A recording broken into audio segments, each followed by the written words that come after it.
on in. If you are shopping for a car now or in the next 12 months, I want you to type me in the comments. All right, so we know who we're talking to. And Instagram. All right, Instagram. I see Instagram log this out again because I switched from the screen. We're just getting used to this. But as you come in, if you are shopping for a car now or in the next 12 months, just type me. And I want to know, because I want to talk specifically to y'all. If you're shopping for a car, after that, that's fine. But I want to talk specifically to the people who are shopping now. Now, after you let us know if you're shopping, I want you to check in. Where we at? Where are we at today? Let me know where you are in the country. I like to do a roll call, check in. Where are we at in the country? Good to see you, Calvin. Good to see you, Catrella. Good to see you, Charlicia. Steeler Nation, St. Louis in the building. I see you. Okay. Hold on. Let me go here. TikTok. All right. Where y'all at? Let's. Okay. I see Dallas, Texas. I see Tampa. Hold on. I'm trying to see Chicago, Illinois, VA Beach, Utica. I see you. Check in. Where we at today? Where we at this afternoon, evening, morning? Come on in. All right. We got the whole country on here. And we got the whole country on here. All right. I want to welcome y'all to Car Q&A with me, Deshone the Auto Advisor. As you come in, if you could spend a minute or two with us, 5-10 minutes, an hour, you're going to get a lot of value out of it. We're getting ready to do some rapid fire Q&A. And we're going to be answering all types of questions about car shopping and what you need to know to make sure you're saving thousands on your next car and every car you get after that. So as you come in, if you're not subscribed, if you're not following, you will benefit from hitting that follow button. You will benefit from hitting the subscribe button, because we're going to be doing this live show pretty regularly to make sure that you guys have access to all the information. So before we get into Q&A, I want to give people time to come in. I also want to finish up the housekeeping. My new digital book, Car Shopping for People That Hate Car Shopping, is now officially released. We are doing a 75% off sale. It's normally $97. It's a digital book. It has links to videos. It has links to my scripts. There's no guesswork in this, y'all. I want to give y'all a process that y'all can use for the rest of your life without having to worry about, I want y'all to be able to guarantee your success. So if you're on Instagram, you can go to the Instagram bio. You won't leave the broadcast. Get your 75% off, because it's only available for a few minutes at 75% off. TikTok bio, and then Facebook and Instagram. Y'all can go to deshonsbook.com, or you can scan the QR code. So let's go. Let's get your questions going. I want y'all to enjoy using that book. Get your 75% off and enjoy not reading it, enjoy using it. All right. So let me see. Let's start bringing in some comments. Where's our first question? Do I have to get financing? Oh, by the way, in a few minutes, y'all, I'm going to be giving y'all a very, very deep look into a game that's going to help you understand leasing versus buying. So in about 5-10 minutes, we'll start that game, and you're going to love it. You'll never be confused on whether leasing or purchasing is going to save you more money after we play this. Do I have to get financing to lease a car? No, you don't. Whenever we lease a car, we are always using the dealer's financing department, their company, the bank that makes the car. And because we can't shop for our own financing, how do we make sure that they're not marking up the interest rate on the lease? Multiple offers. There's no way for you to make sure they're not marking up the interest rate on the lease without multiple offers. That is what reveals the true deals when you're shopping for a lease. So there's no interest rate to shop for, but we must protect against interest rate markups with multiple offers, because some dealers will mark up the interest rate and never tell you. They'll just give you the quote, and they're depending on you not shopping their competition to find out that they marked up the interest rate on the lease. All right. So when you get your offers, it's always with multiple offers. Shout out to the sharers. Shout out to everybody who's sharing the broadcast. If this is your first time on a live with me here, just type 1. Type the number 1 if this is your first time on a live. I'm near the end of a 3-year lease. Is it best to buy the vehicle or lease another? It's very rarely best to buy. Very rarely. Shout out to the first time viewers. Good to see y'all. Very rarely, if ever, good to buy your lease. I'm going to tell y'all why. Because when you buy your lease, you're buying a used car. When you buy your lease, you are buying a used car. That's all that's happening. So, being that you are buying a used car, you need to know if would I normally buy a used car versus leasing.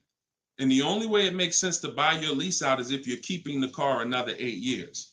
I'm going to tell you why. You've already had the car for 3 years. You've already had the car for 3 years. Most people, when you buy your lease out, you're getting another 5 or 6 year loan for the balance. So you're committing to 8 or 9 years of payments on the same car. This spills into bad lease deals. The reason we don't take 48 months leases on a lease, because we're paying too long on a vehicle that we're giving back. We never want to be tied up long term in a vehicle we're giving back. That's the whole point. Leasing is meant to be 3 years, 39 months, sometimes 2 years, depending on what they're offering, in and out, switching cars very fast, always under warranty, keeping our payments low. Okay. Can y'all light up TikTok with the likes? Can y'all continue to tap the screen on TikTok? I see we got a few hundred people. We got about 400 people on total, all the broadcast. Could you actually hit that share button? Because I promise you, y'all, no one will ever get mad at you for sharing my page with them. I guarantee you that. In fact, my goal is to get them to thank you. Hey, thank you for sharing that. I like that guy's stuff. We try not to waste any time here. What about paying cash? VJ Live said, let me put this question up on the screen. If you're on, make sure you're subscribed on YouTube so y'all can see the whole thing, the presentation, when we share these numbers. We can't do that on Instagram and TikTok. So VJ Live said, what about paying cash? I have about 15,000 and I don't want payments, but they keep trying to push me to 25 grand range so I can have payments. Here's the thing. If you can find a quality car for 15 grand, great. If it's going to force you to buy something that's not, who's heard you always pay cash for a car? If, as you come in, thank you, Godhead. Shout out to the sharers. I see y'all. Who's heard always pay cash for a car? Type me in the comments. If you've heard always pay cash for a car, type me in the comments. I see y'all lighting up. Keep tapping the screen on TikTok. We appreciate it. Y'all lighting up the likes. Y'all can see where we at on the likes in the top left. Who's heard always pay cash? Right? 5150 times heard it. VJ Live said, heard it all my life. Now listen, bunch of Dave Ramsey advice. Now here's the real. Here's what I'm just telling y'all. We got a bunch of people on here, hundreds of you all say, yes, I've heard you pay cash for cars. Now there's two schools of thought here. One is no debt. Now if your philosophy is no debt, I'm not here to convince you to change your philosophy. Here's what I'm here to talk to you about. If your philosophy is I want to do what makes the most financial sense, then we'll have that conversation. Because people who could pay cash for cars and don't, they typically are making money on their money. When I was in the dealership, people would come in, they would ask, what are the interest rates this month? If the interest rates were 0%, something special like 0%, 1%, 2%, 3%, if they knew that they were getting 10, 15, 20% returns on their money, they're not going to put it in a car. They're going to use the bank's money at 1, 2, 3%, and they're going to use their money to keep making 10, 12, 15, 20%. That's the philosophy. So they view that as, I'll pay 3%. They view it more as a business transaction than as a leveraging money to make more money. See, some people will tell y'all people who don't pay cash for cars, they're into debt. But I'm here to tell you that when I sat with very, very savvy people in my career with Mercedes and General Motors, I had tons of people who could easily have wrote a check for the car.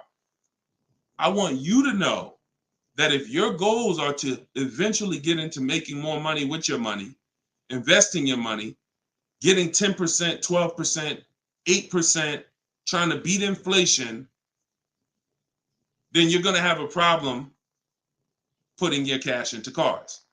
Because not only, if let's say we park right now, this is just as answering VJ Live's question, because I got it up on the screen here on YouTube and Facebook.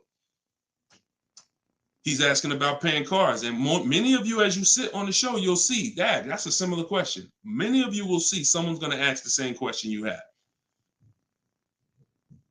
When we start seeing that we can actually use the bank's money for less, we're gonna realize that when you put $20,000 of your hard-earned cash into a car, that money cannot make you more money.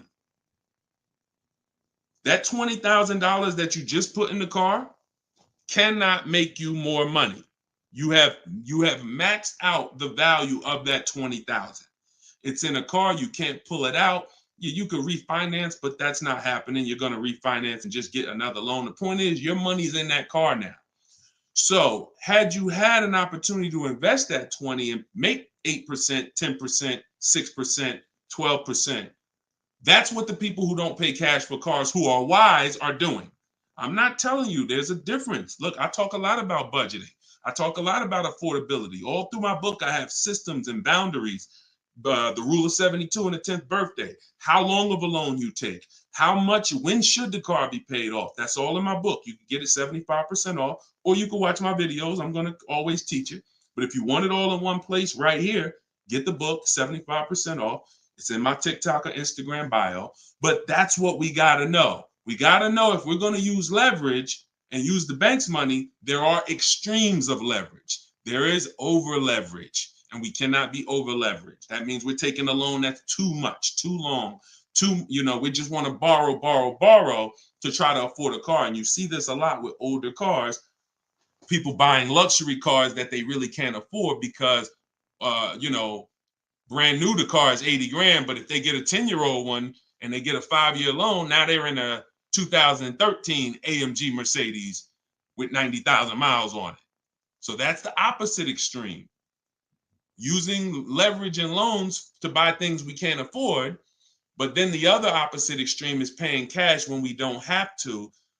Finding that balance between getting the car we want, getting the best car we can afford. Because you said, hey, I'm trying to find a car for 15 grand. I can't find it. They want me to spend 20, 25. Well, the name of the game is you better learn how to find if there's any cars out there for 15, you better learn how to find them.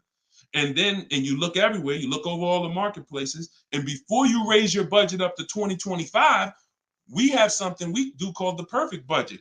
You got to go to 17 first. You don't go from 15 to 2025. You go from 15 to 17. See if I can find anything good for 17. Oh, I can't. All right, now I go to 19. And I have this calculator that's going to help you guys inside the book. It's called the Perfect Budget Calculator. You put in the money you have, you put in what you want your payment to be. It's going to tell you how much car you can buy. You put in your state, so we could have. How many times y'all walk in, right? And you're like, man, I want to spend 25 grand on a car, but you forgot to factor in taxes and the fees. How many times does that happen? Type ouch if you've ever dealt with that. Let's be willing to be honest. You had a budget in your mind. This is what I want my monthly payment to be. This is what I want to spend on the car. Next thing you know, you're a little over that budget, or sometimes a lot over that budget, and you're leaving like, all right, I see you, 919 Mike. Thank you. I see you, Mika Larkin. Shout out to everybody willing to be honest. See, in order for us to really make sure we don't make these mistakes, we got to be honest of the fact we've made them. So that's what we want to do. We want a budgeting system that tells us when we can. You spend any more than this, and you're going to be over your budget. You said you want a payment of $400 a month. That means you said you only got $1,000 to put down, or nothing to put down. Here's what you can spend on a car. And when you use this perfect budget calculator, you're going to never go over budget. Because honestly, y'all, we don't want to be anywhere near our top of our budget. We want to be shopping under our budget. That's where I want y'all. Under your budget. That's why I said if your budget was 15 and then your max might be 20, 25 with a loan, all right, we got to go from 15 to 17, to 17.5 to 18. We don't just jump to 20, 25. But we need a methodical system to do that, to help us do that. How do I get out of an upside down lease? Jose, you can only sell out of it. That's all you could do. You could sell out of it. If you, no matter what, y'all, who's in a car that they want to replace and they think they're upside down? They may have some negative equity. This is all in the book. I would really like y'all, the reason why I'm doing the 75% off, couple reasons. The book just officially came out, but I really want y'all not having to remember this. Yes, this live rebroadcast is going to be syndicated. So no matter when you're watching it, the information is going to be valuable and applicable. But I really want y'all to have the book so that you can actually reference the information over and over again. Thank you, B-Bad. Thank you for this info. Thank you, SJF Racing. So, all right. Yes, 25 goes to 30 real fast. Let me show y'all something, and then we'll continue. This is where we are right now on Goodreads.com. We're rated 4.94. We've already received 27 reviews, 31 ratings, and the book hasn't been out yet. So if you go to Goodreads.com, if you're on YouTube, if you're on Facebook, you can see what I'm posting. But I'm sharing the fact we're already rated 4.94, 31 ratings, and the book hasn't come out yet. So now that it's officially out, I really want y'all to have it. And so make sure you take advantage. Get your 75% off. It's normally $97, but while you're watching here, it's 75% off. Everything I teach is in there in one place, so you don't have to remember it. All right. If you have let's talk to the people who are in an upside down lease or upside down loan. First of all, we don't want to be there. I'm gonna tell y'all why. If you're in an upside down lease, that means you didn't pick your mileage correctly. That means something happened, because with a lease, you have to have predictable miles. You have to know how much you're going to drive roundabout. You got to be able to guesstimate. That's why if you're running a Turo business, when you're trying to rent the car out for, 40,000 miles a year, or you don't know how much it's going to be on that car. Could be 20, could be 40. A lease is not good because you can't predict the mileage. But in normal life, we can predict our mileage very closely. Now, when things happen, let's say you were working at home, and now all of a sudden you are, you're not working from home anymore. Now you got to drive into the office to 20 miles away. Well, that's a lifestyle change. That can lead to you racking up mileage penalties. But here's what we don't want to do. You don't want to buy that car, y'all. I'm going to tell you why. Every time you lease, you have a price that you can buy the car for. Most times it ain't worth that. Yes, in the last couple of years, we saw a couple cases where, the buyout prices were good. Before the pandemic, the buyout prices usually were nowhere near what you could get a comparable used car for. So if your car was 3 years old with 36,000 miles on it, the prices they were putting was to make you not buy the car, was to make you send it back to them so that they can handle it and resell it. So if the price wasn't worth it to begin with 36,000 miles, I've seen people, you go over your miles and you're like, I'm over the miles, I'm just going to buy it. The price wasn't worth it with good mileage. The price wasn't worth, if you had 36,000 miles, that car wasn't worth you buying for the buyout price. You actually have 48,000 miles and they want you to pay the same price for it. So it's important that if we have to deal with penalties because we didn't structure the lease correctly, or because we didn't quite know what we were going to be driving, or we had a lifestyle change, taking the penalty and applying it over to our next deal is always, not always, but in most cases, going to be less money than us buying an overpriced car with high mileage now. We cannot just keep buying our leases without doing a market check. So when you asked about how do I get out of a lease with negative equity, all you can do is find out what the penalty is. There's 3 ways that you could get out of this thing. You could either pay the difference. So if you got, you could wait until your mileage, and this is, all right.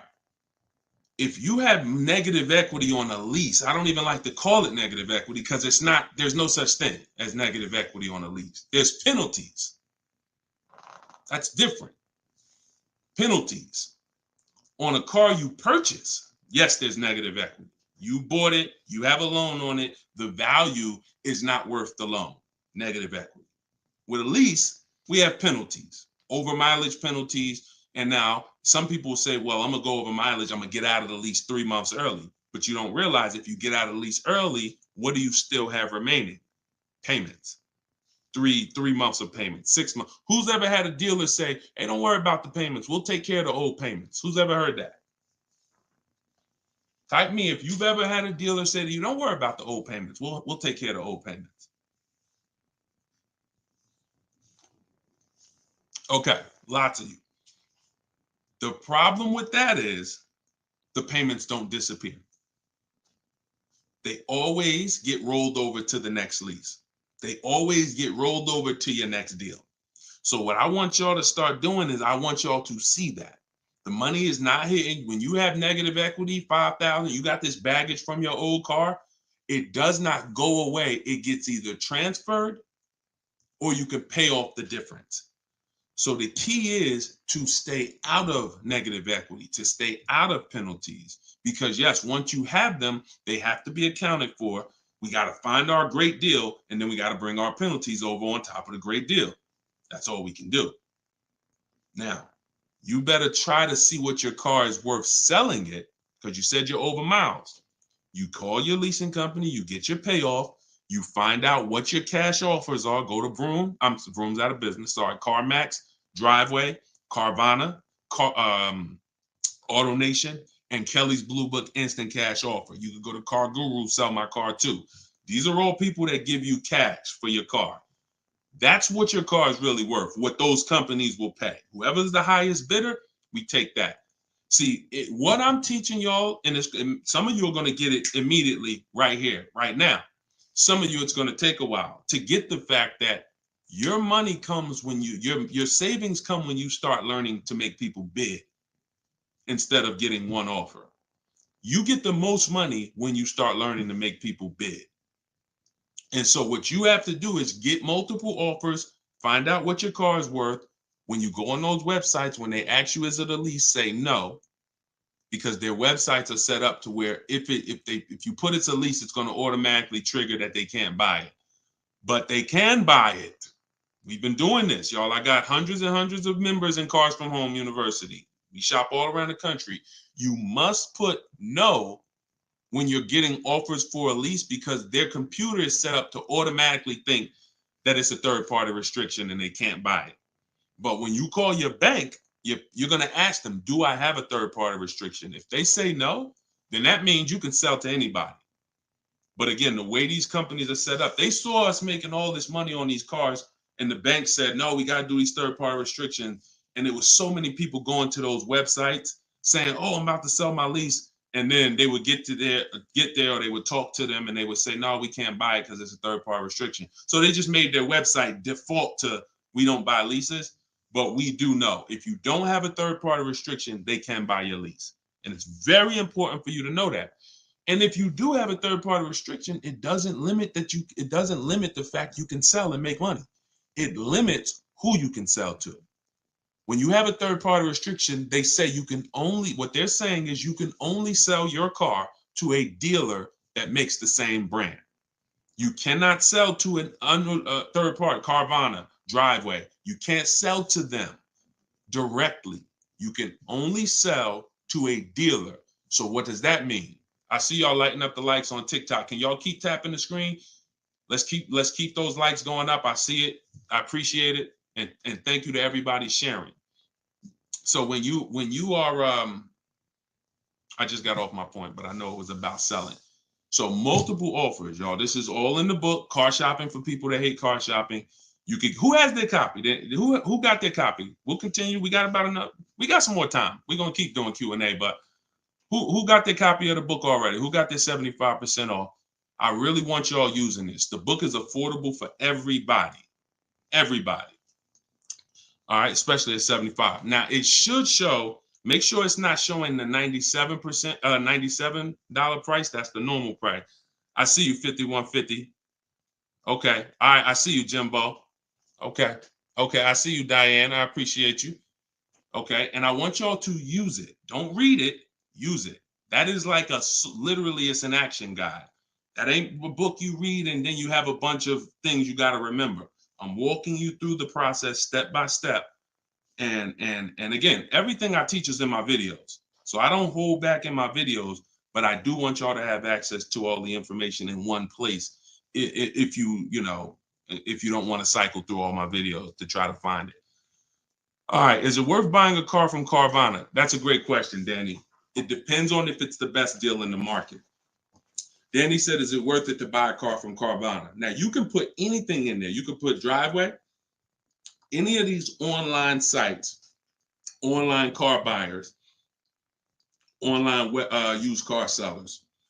But here's the game that we avoid. We cannot shop from them exclusively because here's what they try to do. They'll try to sell you a car based on variety. Hold on. My do not disturb should be on. My do not disturb should be on. So anytime you see,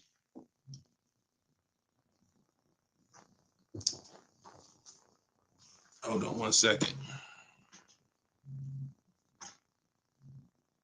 I keep getting a call and I don't know why it always does this. I don't want to lose the people on Instagram. Hold on, Instagram. We got you. All right. We should be back on Instagram now. Okay.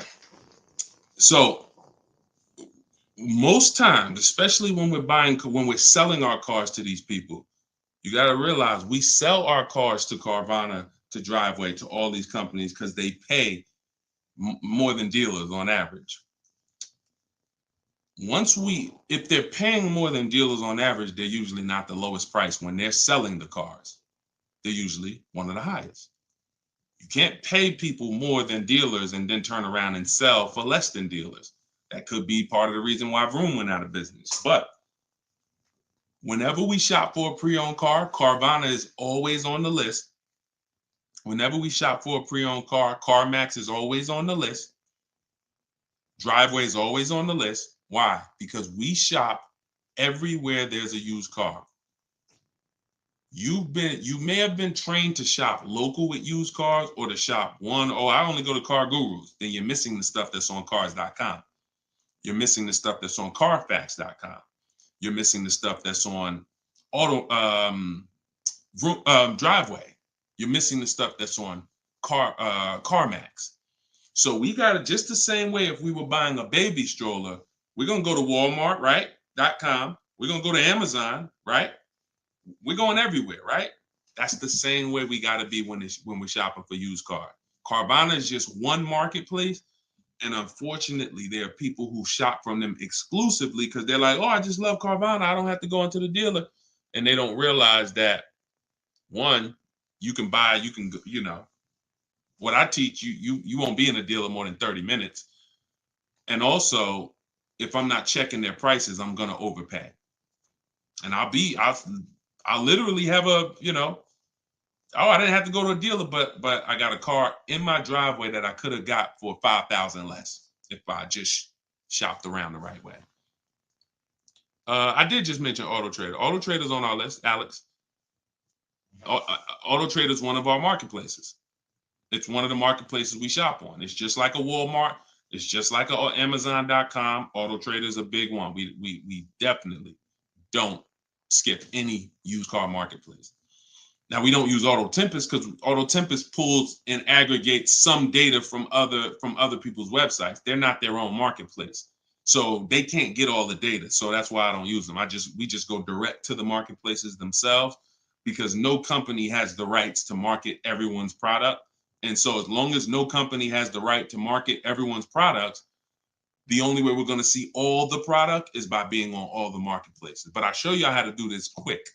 This shouldn't take you more. Look, y'all, this is going to sound crazy, but it shouldn't take you more than 60 minutes, 90 minutes to get your best deal on a car. No, 90 tops. Tops. Not only do I want y'all saving thousands, I want y'all to save time. Deciding what you want shopping, test driving, that takes time. That's fun. Getting the deal, that should not take you more than 60 to 90 minutes when you learn how to get bids.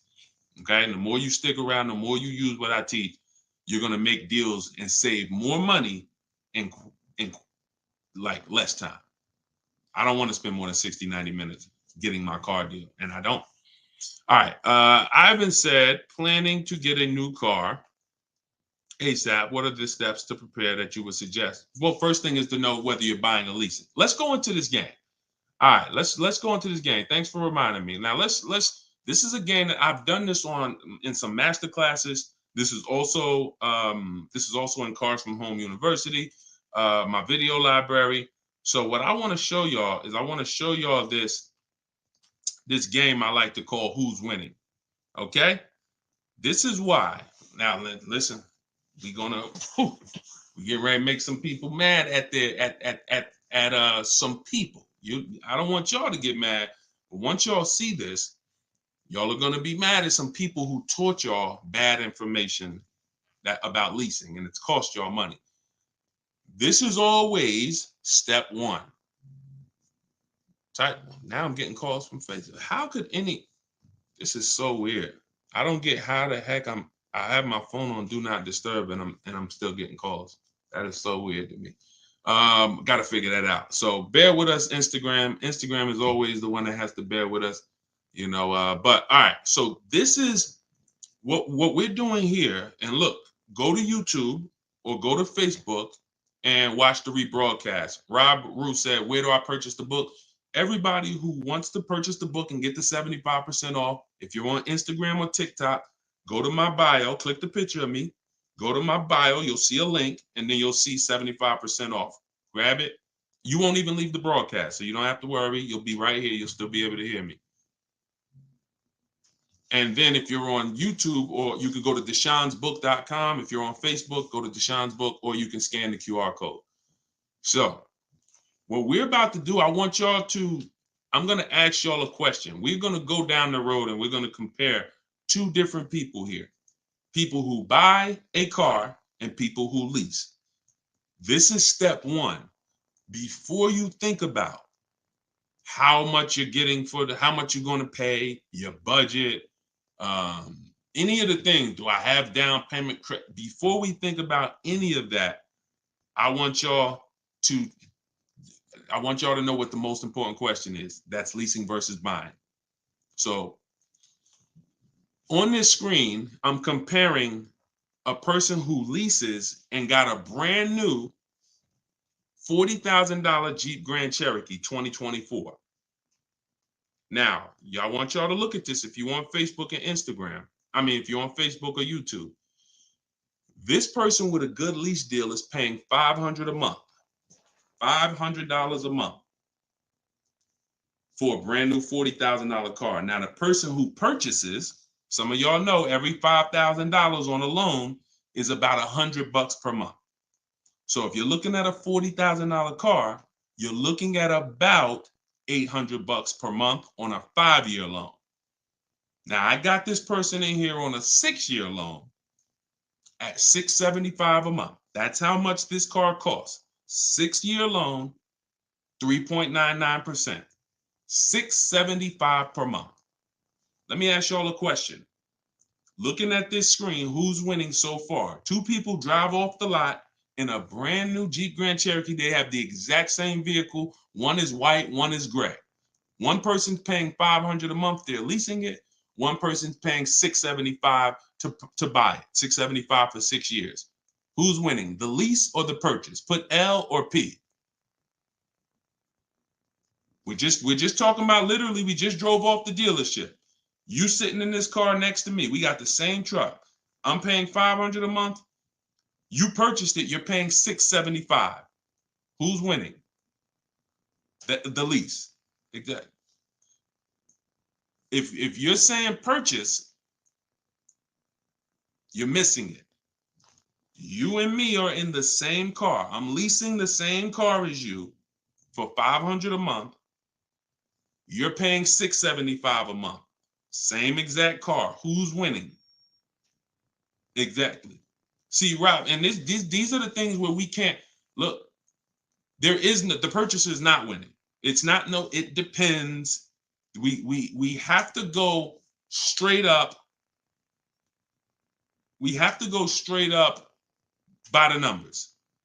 See, that's where we lose at. We lose with all of this subjective, oh, well, it depends on how we look at it. No. You're driving a 2024 Jeep Grand Cherokee. I'm driving the same vehicle as you. I lease it, and every month $500 comes out of my household. Every month $675 comes out of your household. We have the same exact car. Who's winning? The lease. Exactly. That's what we got. We're gonna go down the road. And listen, go subscribe to YouTube. Watch we're gonna syndicate these episodes. So you might be watching the syndication. It doesn't change the value. I want you to see that $500 a month coming out of someone's household is $175 less than $675. So the person who leased so far is $175 per month richer. Every month, the person who's leasing over here is $175 per month richer. Now let's go to the next slide. Now, 3 years later, person wants to buy. Person wants to buy. Now, here's the thing about the purchase. There's an amount you owe. On a 6-year loan, they would owe $24,000 at the end of 3 years. I've already done it. You can watch this. That's how much the balance on their loan would be. It would be $23,400. So that's the amount they need to break even on the car. Now, mind you, they've already spent $175 per month more than the person who leased. So they're $6,300 poorer. You can see they're $6,300 poorer. See, I want y'all to see that everything that you're doing when you're not leasing is trying to catch up to the person who got a great lease deal. Everything from the moment you purchase, you're putting so much money out into the car compared to the people who get great lease deals that now your only goal is to catch up to them. This is why this is step one right here. Go to YouTube, watch it on YouTube so you can get the whole view. So 675, 500. Now, this vehicle, y'all, is 40,000 brand new. What is a 3-year-old vehicle worth? If it was 40,000 brand new, what is it worth after 3 years? 40,000 is a fair estimate 24,000? I tried to look at what I believe a fair estimate is for a 3-year-old vehicle resale value. If we purchase a vehicle for 40,000 in 3 years, when we go to trade it, 36,000 miles, is it fair that vehicle, a fair estimate is about $24,000? You're not getting 28. Let's be honest here. We're not buying a vehicle for 40, coming back and get 28 3 years later. So here's the problem. When we get 20, you're not getting 28. And don't let the last 2-3 years of having high resale values confuse y'all. Don't do that. You will destroy yourself. You don't want to.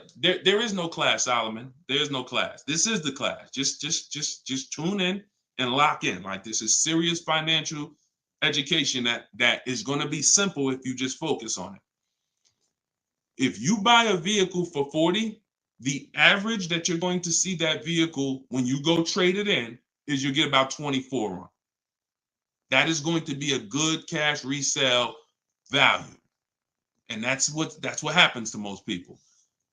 And as you can see, they still owe, if your vehicle's only worth 23,400, I mean, if your vehicle's only worth 24, but you owe 23,400, you're breaking even. This is nothing. Like, I've already spent so much more than the person leasing. And now when I go to trade my car in, I'm not even able to get enough money to catch up to them. I'm not able to I'm $6,300 behind the person who leased when you purchase, and I'd have to get all that money back to make it worth it to have bought. That's why, y'all, when you buy your cars and trade in, you notice how much you always worry about how much you're going to get for the car. Y'all notice that if you're a person and you buy your cars and you keep them 2, 3, 4, 5, 6 years, you notice how you're always worried about, man, that's all you're giving me for my car? That's all you're giving me? Nah, you got to give me more than that. You know who doesn't worry about that? Keepers. Anybody in here who buys a car, keeps it till the wheels fall off, you never worry about what the car is worth, right? Because you're using all that value. That's what we do when we purchase. But here with a lease, you're always behind. If you purchase a brand new car compared to a person who leases, you're always behind. You can't catch up with them. You're paying too much money. So this is an intro. We didn't even talk about the fact, what if the person has an accident? And I really like wish that y'all could see this on YouTube. And can y'all see the screen on Instagram? I don't know. Are y'all able to see the slides on Instagram? I don't know what view y'all have on Instagram, but we're not talking about if the person has an accident. If the person has an accident in the car that they own, you lose two grand of your value. So the buyer is always behind. Now we can go down the road. When we go down the road, you'll see that eventually the person starts catching up, but it's only after 8 years. You can't catch up to somebody who's paying $175 a month less than you to drive the same car as you. That money just keeps adding up. And we were taught that we're supposed to purchase, but only if you're long term. That is when you purchase. 8 years, nothing more. All right, so I got to see how I'll probably try to do this and go deeper when I can get some. It's hard to do it because they can't, everybody can't see it. So just watch the replay of it, and you'll be able to see it. But this is the difference, y'all. Queen Mama said, "I'm a keeper and I need to break. I need a break from car payment." See, but let me ask you. Can I ask y'all a real question? Why are car payments the only payments we need a break from? Let me ask y'all a very real question, because car payments we need a break from, but we're okay with cell phone payments. We're okay with insurance payments. We're okay with car insurance payments. We're okay with, this is like a cost of living. And I don't have a problem when it comes to financially, I want to pay cash for a car, and I'm just going to keep my debt down, and I'm going to make sure that, the interest rates are high right now, so I'm not going to look to borrow. I'm just going to pay cash. That's fine. Paying cash as a savvy move is like, the bank's money is too expensive. I'm not invested. I'm not investing my money in anything. I'm just going to pay cash.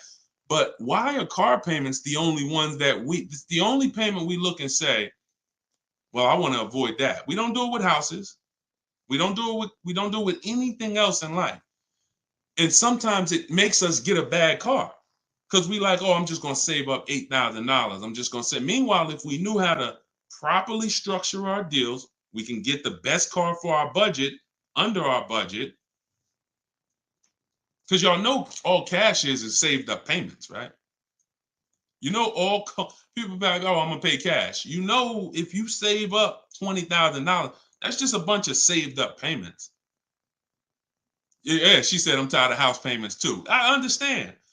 And again, if we have the cash and we can go and we can look, I'm going to teach you how to pay cash for cars if it makes sense.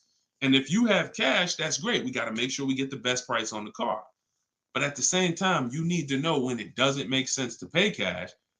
If they're doing 0% financing on the car you want, why wouldn't we use the bank's money at 0% and let our money continue to make money, or continue to keep our cash free? So again, because there's nothing to justify it. There's nothing to make it make sense. Oh, I don't want car payments. I don't want any of the payments that I have in my life.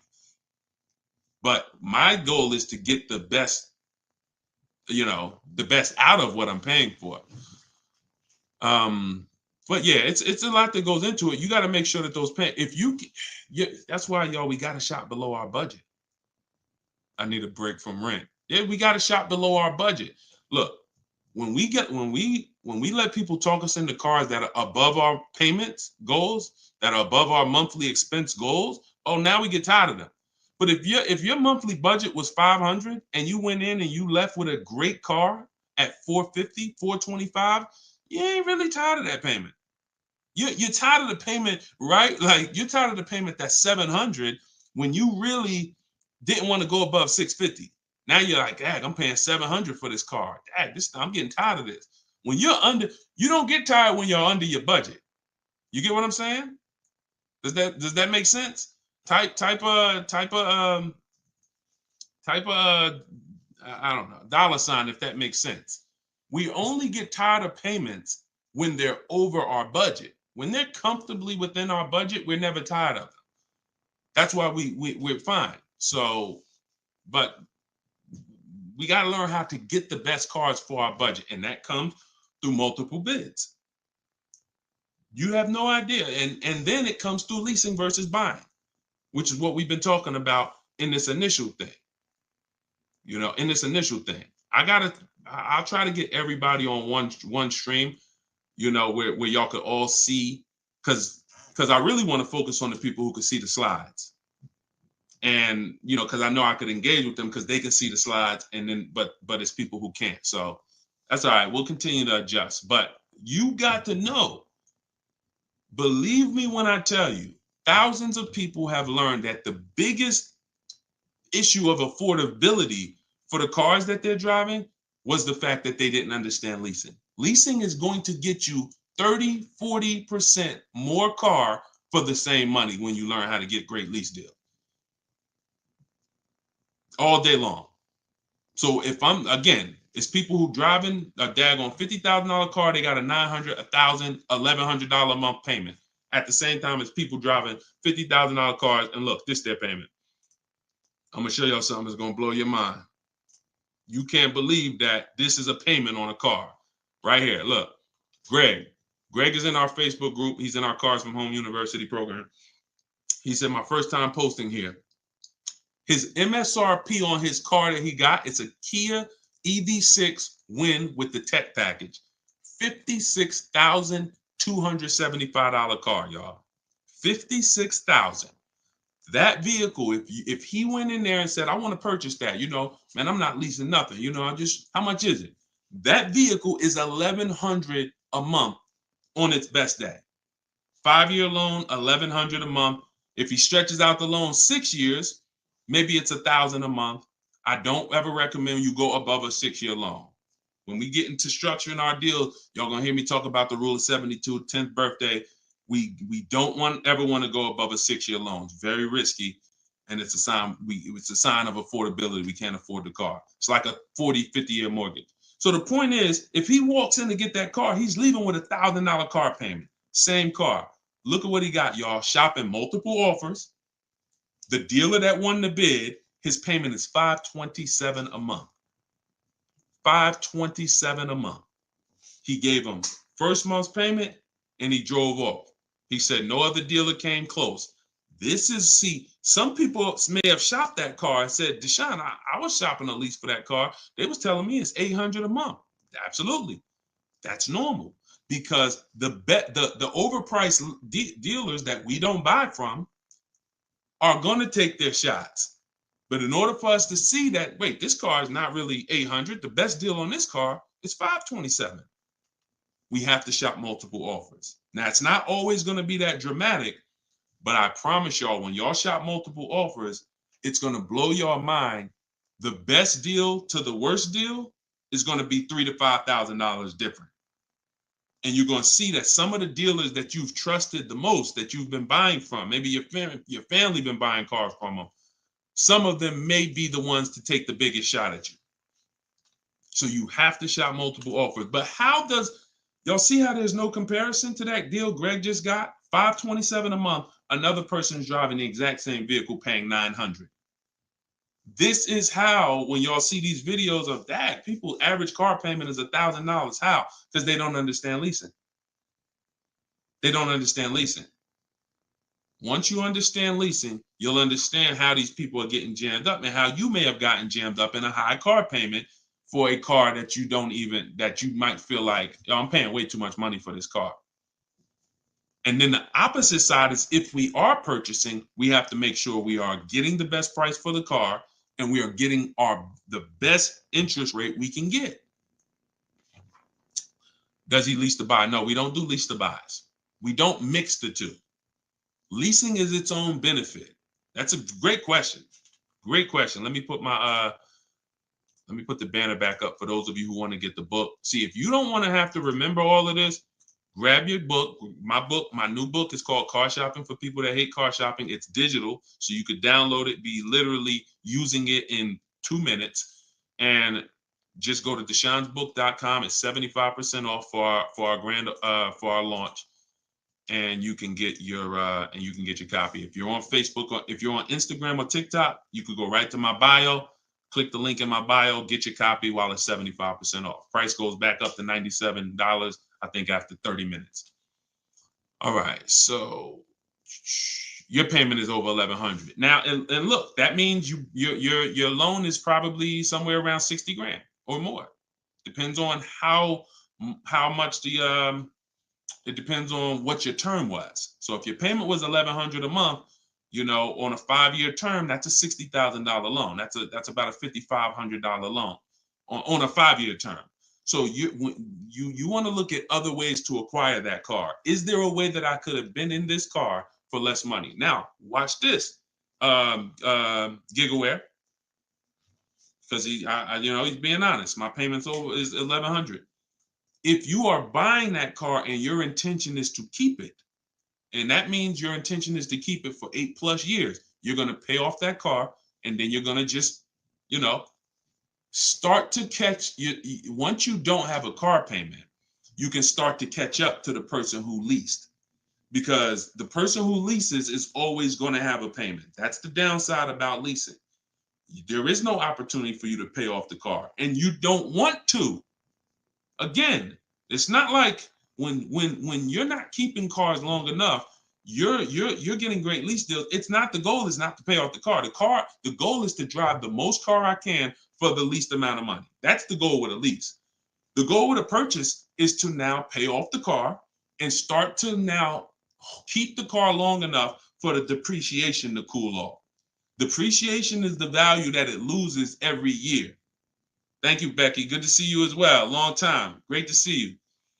So depreciation is the value the car loses every year. When you buy a brand new car, you lose 20% the first year. Then you lose 15%. Then you lose 15%. Then you lose 12%. Then you lose 10%. And as you keep the car longer, it gets to a point where you're only losing 5% or so a year. But you must keep that car long enough to get to that point. And what many of you have been taught to do, you may have been taught to, man, I buy my cars and then I'm replacing them in 3 years. I'm replacing them in 5 years. Now I'm replacing my cars when they're losing the most value. That's not when you want to replace a car. You now bought the car, it's losing value like crazy for the first 6-7 years. Now, perfect. It's going to cool off now. It's paid off now. Now I can start to recoup some of all that money that I put into that car. But most people don't do that. You may have been taught, I just go and get another car and I start the process all over again. So not only are you never getting to benefit, not only are you always having a payment anyway, you're not getting the benefit from all the money that you're putting into these cars. You're never allowing the depreciation to cool off to where you got no car payment and you just got a car out there and you can stack some of this money up. It just happens all the time. It's an issue of not understanding leasing. Leasing is for short-term people less than 8 years. Purchasing is for long-term people more than 8 years. And don't worry, we'll continue to go deep on this. All in the book. So anyway, anybody who wants to really know this and have it all in one place so they can use it, if you're shopping for a car now or in the next 12 months, you need this stuff right now. You know, I got tons of videos all over all my Facebook pages. But if you want all the information in one spot, get your book at 75% off. Just make sure that it's not showing the $97 price. Whenever you click to the website, make sure it's showing the 75% off price. So you can purchase off the bank loan. I don't know what you mean by that, Skinner. Is it smart to lease and then buy it out? No, see, and again, that's a very common question. Yo, what's the benefit of that? I mean, somewhere along the lines, we heard about leasing to buy. We don't want to, you're only leasing because you don't want to buy the car. You're buying the car because you want to keep it and take care of it for the long run. I see you, Dr. Coop. Congratulations. She said, I got the book. Enjoy it. Use it. Don't read it. Use it. And, I really can't wait to hear your success story. There's no reason. Look, when I'm going into a lease, and you got to have this in your tool belt. Some of you, your children are not going to keep a car 8 years. You're going to need to set them up to get a great lease. Yeah, you might be a person who like Deshone. I just buy my car, man, I keep it 10 years. If that's you, type K for keeper. Most times, if you buy your car, you keep them 10 years, type K in the comments for keeper. Thanks, Ambi. Said keep killing it. Appreciate you. If you are, the book is called Car Shopping for People That Hate Car Shopping. It's in my TikTok bio and it's in my Instagram bio. But I think you only got, it's 30 minutes. You could get it for 75% off. While everybody is on, you could get it 75% off. Okay, so keepers, you are not, you're not worried. That's when you buy. When I'm going into lease, I'm not thinking about keeping. We don't want to mix the two. Leasing is, I'm going to get a great lease deal where I drive a brand new car for pennies compared to purchasing. Or for a small percentage compared to purchasing. That is a lease. My goal is not to buy the car. It's not to buy the car. You see, when we keep, we win. When we lease, we win, as long as we're getting good deals. But it's people who are mixing the two, and that might be you, and that's where we lose. We buy, and then we trade. We buy, and then we sell it in 2 years, 3 years, 4 years. We tired of it. Oh, I'm gonna go switch out of this. That's mixing. The other one is you lease, and then you purchase the lease. So you lease your vehicle, and then you go buy it at the end. That is mixing. You don't want to mix because the benefits of leasing are laid out. The benefits of purchasing are laid out. Very clear, separate benefits. When you mix the two strategies, you lose the benefits. And again, most people who would tell you they bought their lease, they're buying it with a 5 or 6 year loan when they've already been paying 3 years to lease it. The lease is 3 years. The loan is 5 years. That's 8 years. And I'm going to tell y'all how this happened. How I figured out this was so bad, I'm going to be honest with y'all. I was in the dealership one day. Somebody comes in. They're like, hey, I want to replace my car. So I go out and I look at the car. I ask them what they owe. No, I don't think I asked them what they owe. They come to the dealership. They say, yeah, I got a car out there. I want to trade it in for a new car. And I'm like, okay, that's pretty normal. Let's take a look. Here's what happens. I say, what year is it? And they'll say, well, it's a 2018. I'm just using like a real example. Like they say, oh, it's a 2018. Now I'll ask them, how long have you had it? And they'll say, well, I bought it brand new. So I've had it 5 years, 6 years. Now, follow me, y'all. Everybody on here, I want your opinion on this. Person comes up and says they've had a car for 6 years. They bought it brand new. They've been paying on that car for 6 years. Don't you think that car should be paid off by now or almost paid off? Yes or yes. Type Y if you understand. Person bought it 6 years ago. You go out and I'm like, okay, mister, how long have you had it? They're like, I've had it for 6 years. So I'm like, okay, perfect. Everybody's saying yes. So this is what I'm thinking. This is how I found out buying your lease was a bad idea for most people, if not all. So I go and I say, okay, great. I see you're here trading. Now, in my mind, I'm already trained to talk to him about leasing because, thank you, Brent. I know you're here trading this car in 6 years. I want to show you what leasing looks like, and you're going to love that a lot better. You're not going to need this down payment. I'm going to be able to give you a check back for this equity in this car you got here. It's going to be all good. And I've helped some people do that. They come in and I show them the lease, and I'm like, you know, you keep just trading your cars, but if you lease, here's what, boom, that you could do. And then I'll give you this, you know, you get a big check back for your balance of your old car, all of that. So this is when it works, it's beautiful. But when it doesn't work, this is what it looks like. I'm like, I run in and I'm like, okay, your car is worth about $15,000. Instagram just logged me out. Instagram just logged me out of nowhere. I don't know what happened. Let's see if I could go back. All right. So now when it doesn't work, so I go out and I find, you know, the used car manager may tell me this car is worth $15,000, and I'm like, okay, perfect. It's probably paid off. Great. He's gonna get like a check back for like almost all that, and then he's gonna have a low payment. He's gonna love it. So I find out when I call the bank, I say how much you owe. He says, well, I don't really know. I call the bank. I'm like, okay, I'm calling for Mr. Jones' payoff on his, you know, such and such car. And the bank says, okay, yes, the payoff is $15,000. I'm like, wait, 15,000? How could he still owe 15,000? This doesn't make sense. I look at him and I say, the bank is saying you still owe 15,000 on the car. And I'm like, he's like, yeah, okay, yeah, I didn't know how much I had owed. I said, wait a minute. Didn't you tell me that you had this car since it was new? Yeah, and you told me you had it for 6 years? Yeah. How do you still owe? And he said, oh, I leased it first, though. What I did was I leased it for 3 years, and then I had bought it at the end.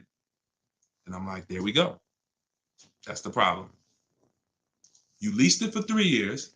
Most people, when they're buying their lease, they're going to put a 6-year loan on it, which means 6 years later, from the day you bought it, from the day you originally leased it, 6 years later, you've been making payments and you still have 2 more years of payments left.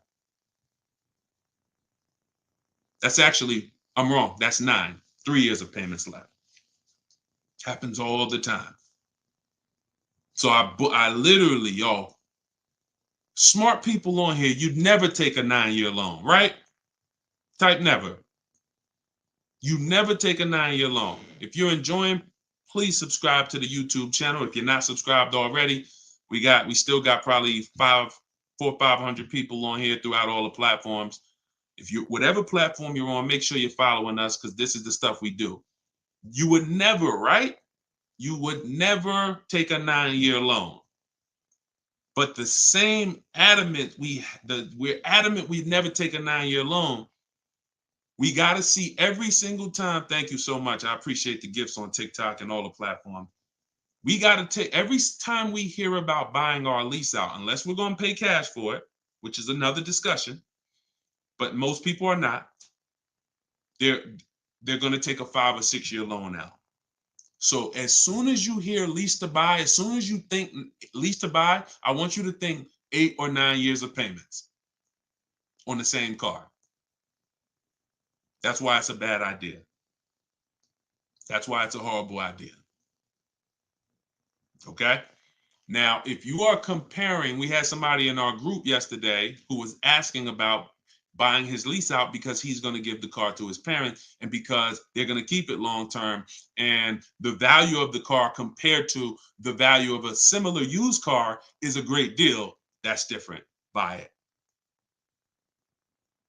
Because all you're doing when you're buying your lease is you're buying a used car. It's your car. I used to help people buy their lease. Hey, they come out of the office. We switch the plates because we got to re-register the car. And I'm like, okay, so how was it? Now, they just signed up for a 5-year loan, 6-year loan on a car that they've already been in for 3 years. They're not really excited about it. You know, I've had the car for 3 years. At least when you go buy a used car, you're excited about it. You're excited. Oh, nice. It's new to me. But when you buy your lease out, you're not really excited. Thank you, man. Y'all going crazy with these gifts and everything. I appreciate it. So these are the things, like what I want y'all to have, as long as you stick with me and you learn what I teach, you're going to have clear boundaries that you operate in that always protect you. That's the name of the game. There's clear things I do. There's clear things I don't do. I know I have rules. I have boundaries. And what I want y'all to get familiar with is the 8-year rule. The 8-year rule is the first rule. It says if you're not keeping your car 8 years, you should not be buying it. You can't outlive the depreciation. You cannot outlive the depreciation compared to someone who purchases. Now, it's too much to go deep on right now. We'll go deep because I know some people thinking, oh, Deshone, but if I pay cash for a brand new car, I'll pay less overall. Yeah, but if you pay cash for a brand new car, you're still laying out all the money. You're still laying out all the money and you're still trying to get that back. You're still, oh, I paid 30 grand, 40 grand, 50 grand. Do you understand that a person who leases that same car, what would you rather be? Big dog who thinks you're big dog because you're going to write a $50,000 check, or a person who comes in and says, I'm going to get that car for $500 a month. Do I want 50 grand coming out of my bank account going into a car, or do I want $500 every month?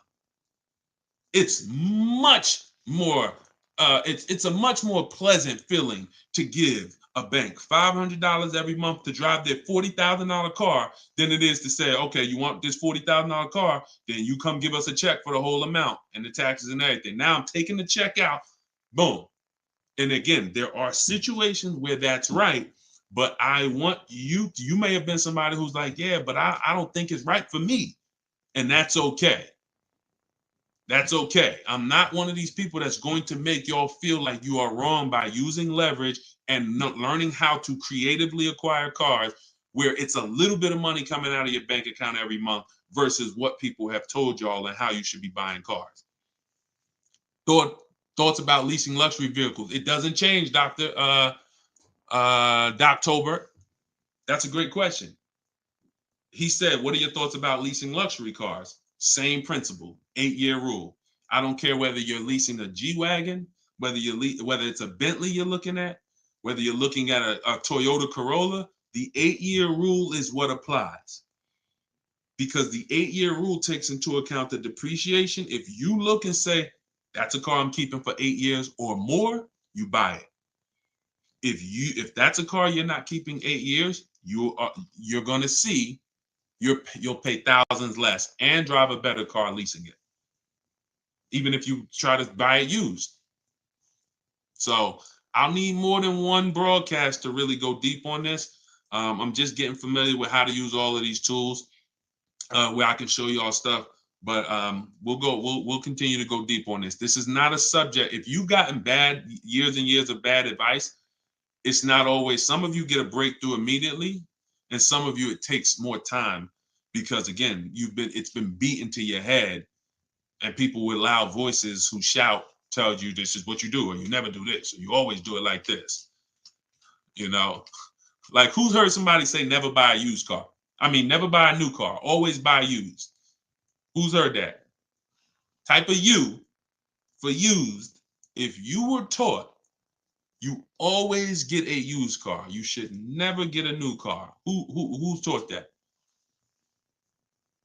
And we got a couple more minutes. We'll stay on. We'll do some more questions. As long as y'all continue to share the broadcast and continue to stay tuned in, I see we still got hundreds of people on. Then we'll continue. All right, now let me tell y'all how. See. You either have to teach something that works for everybody, or what you teach will mess people up. If somebody says to y'all, every single one of you should be buying used cars, because that's what they'll say. Never buy a new car. Everybody on here should be buying a used car.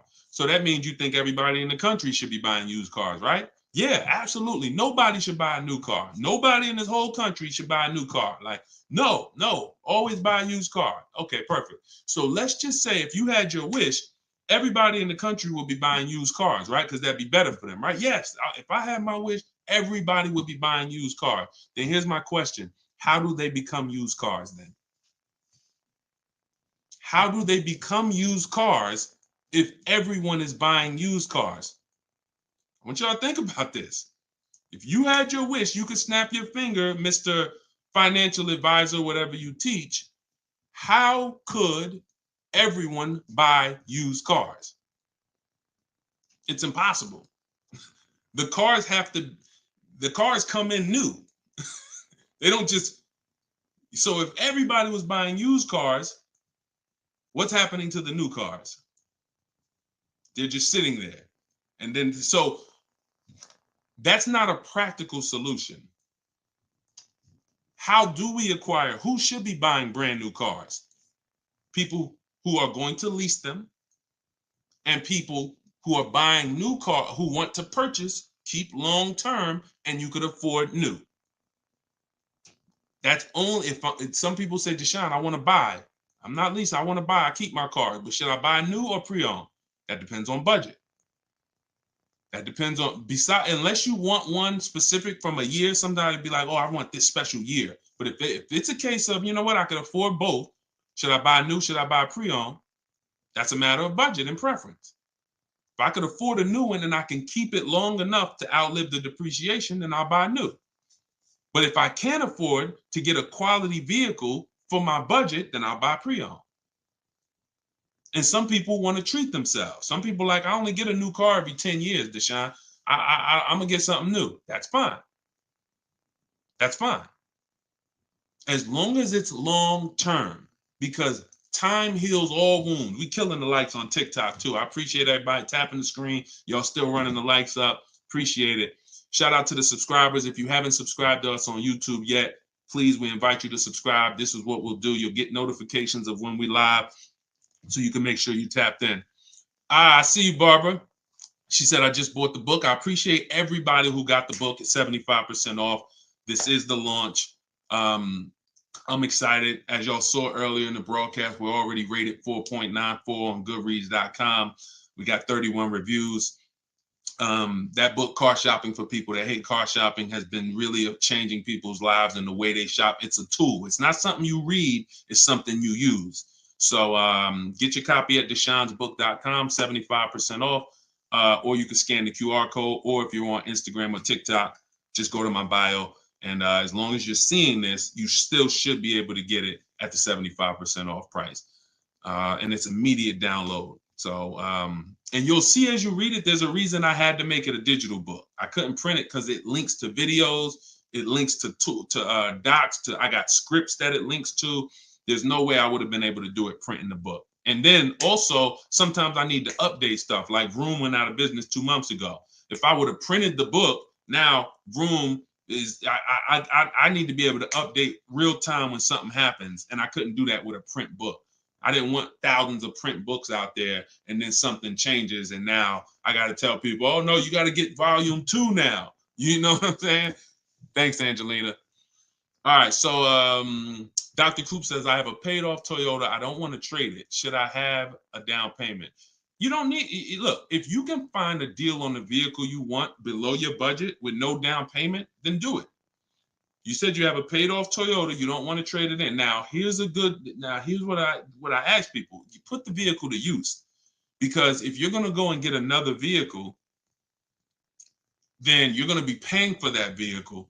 You don't really want, the only people I recommend have an extra vehicle is if you're a high mileage driver. Who's a high mileage driver? You're driving over 20,000 miles a year. Over 20,000 a year, type HM for high mileage. These are the only people that it benefits you having a paid off car like this. So sometimes it's worth it to buy your car, pay off the first car. And here's what I like. All right, so we got a lot of high mileage drivers watching right now. So I have a strategy in the book, and what you'll hear me talk about is really 2 routes for high mileage drivers, so that y'all can stop having all this negative equity when you come in to replace your vehicles. What typically happens with high mileage drivers, and the reason I suggest to them 2 cars, 1 car payment, is because they're putting so many miles on their vehicle, but your loan is a normal loan. Your loan is a 5-year loan or a 6-year loan. Those loans are made to go down for the normal or average driver. And even the average driver is going to have negative equity on these loans in the short term. So when you are destroying the value of your car because you're putting 20,000, 30,000 miles a year on it, it's going from being worth 20 grand one year to now it's worth 12 grand the next year because you put 30,000. You're destroying the value of it, but the loan that's attached to it is not moving. This is the indicator that the loan and the purchase price or the value of the asset is totally unrelated. They're unrelated. They don't matter. That's why you have to make sure you get a good price on the asset. You can't just pay attention to what is my loan doing, because your loan doesn't tell you what you're really in the car for. So check it out. You now are putting all this mileage on your car. You come in 4 years and you're like, hey, you know what? Car got 200,000 miles on it now. Let me go ahead and trade this thing in. Problem is 200,000 miles. You still got 2 years left on the loan. You still owe 15 grand. You still owe 12,000. You still owe 20,000. And you are now seriously hurting your value, your next deal, because all that baggage you got to come to this next deal. The solution to stay out of that is to make sure that you are having either, I teach either 2 routes. Well, the third is really just be a long-term person.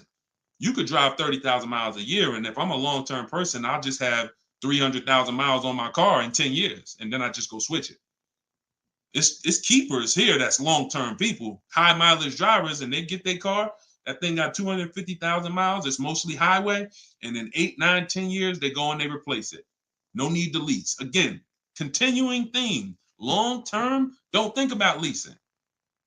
Because some people who just tune in and they catch a brief, oh, is this so everybody should lease? No.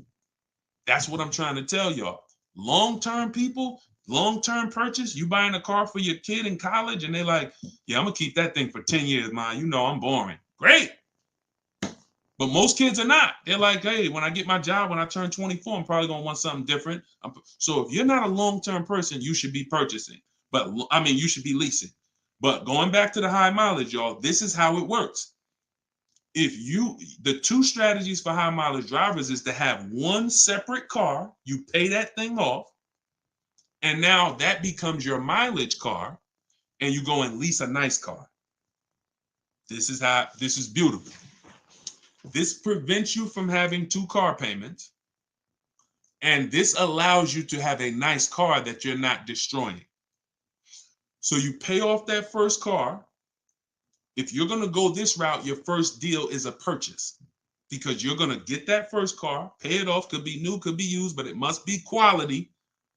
Pay it off. And as soon as that car is paid off, now I go lease my nice car. So I might be putting a high mileage on that first car I'm buying, but once I go lease my nice car, now I got a payment over here. My nice car is over here. And this is when I take out to dinner. This is when I want to go out and have a good time. I don't want a car that I'm just always putting, 30,000 miles a year on. Now I split it. And this has allowed so many high mileage drivers to continually be able to predict what they're going to put in these cars, because now they can't. You cannot predict how much y'all are spending on these cars, high mileage drivers. Y'all are losing so much on resale value. Your loans are just so high and they're moving slow. You don't know how much you are losing, but I break it down for you. It's thousands. You can't destroy the value of a car and then go trade it. It follows you. So that's one strategy. Second is a high mileage lease. Second is straight up.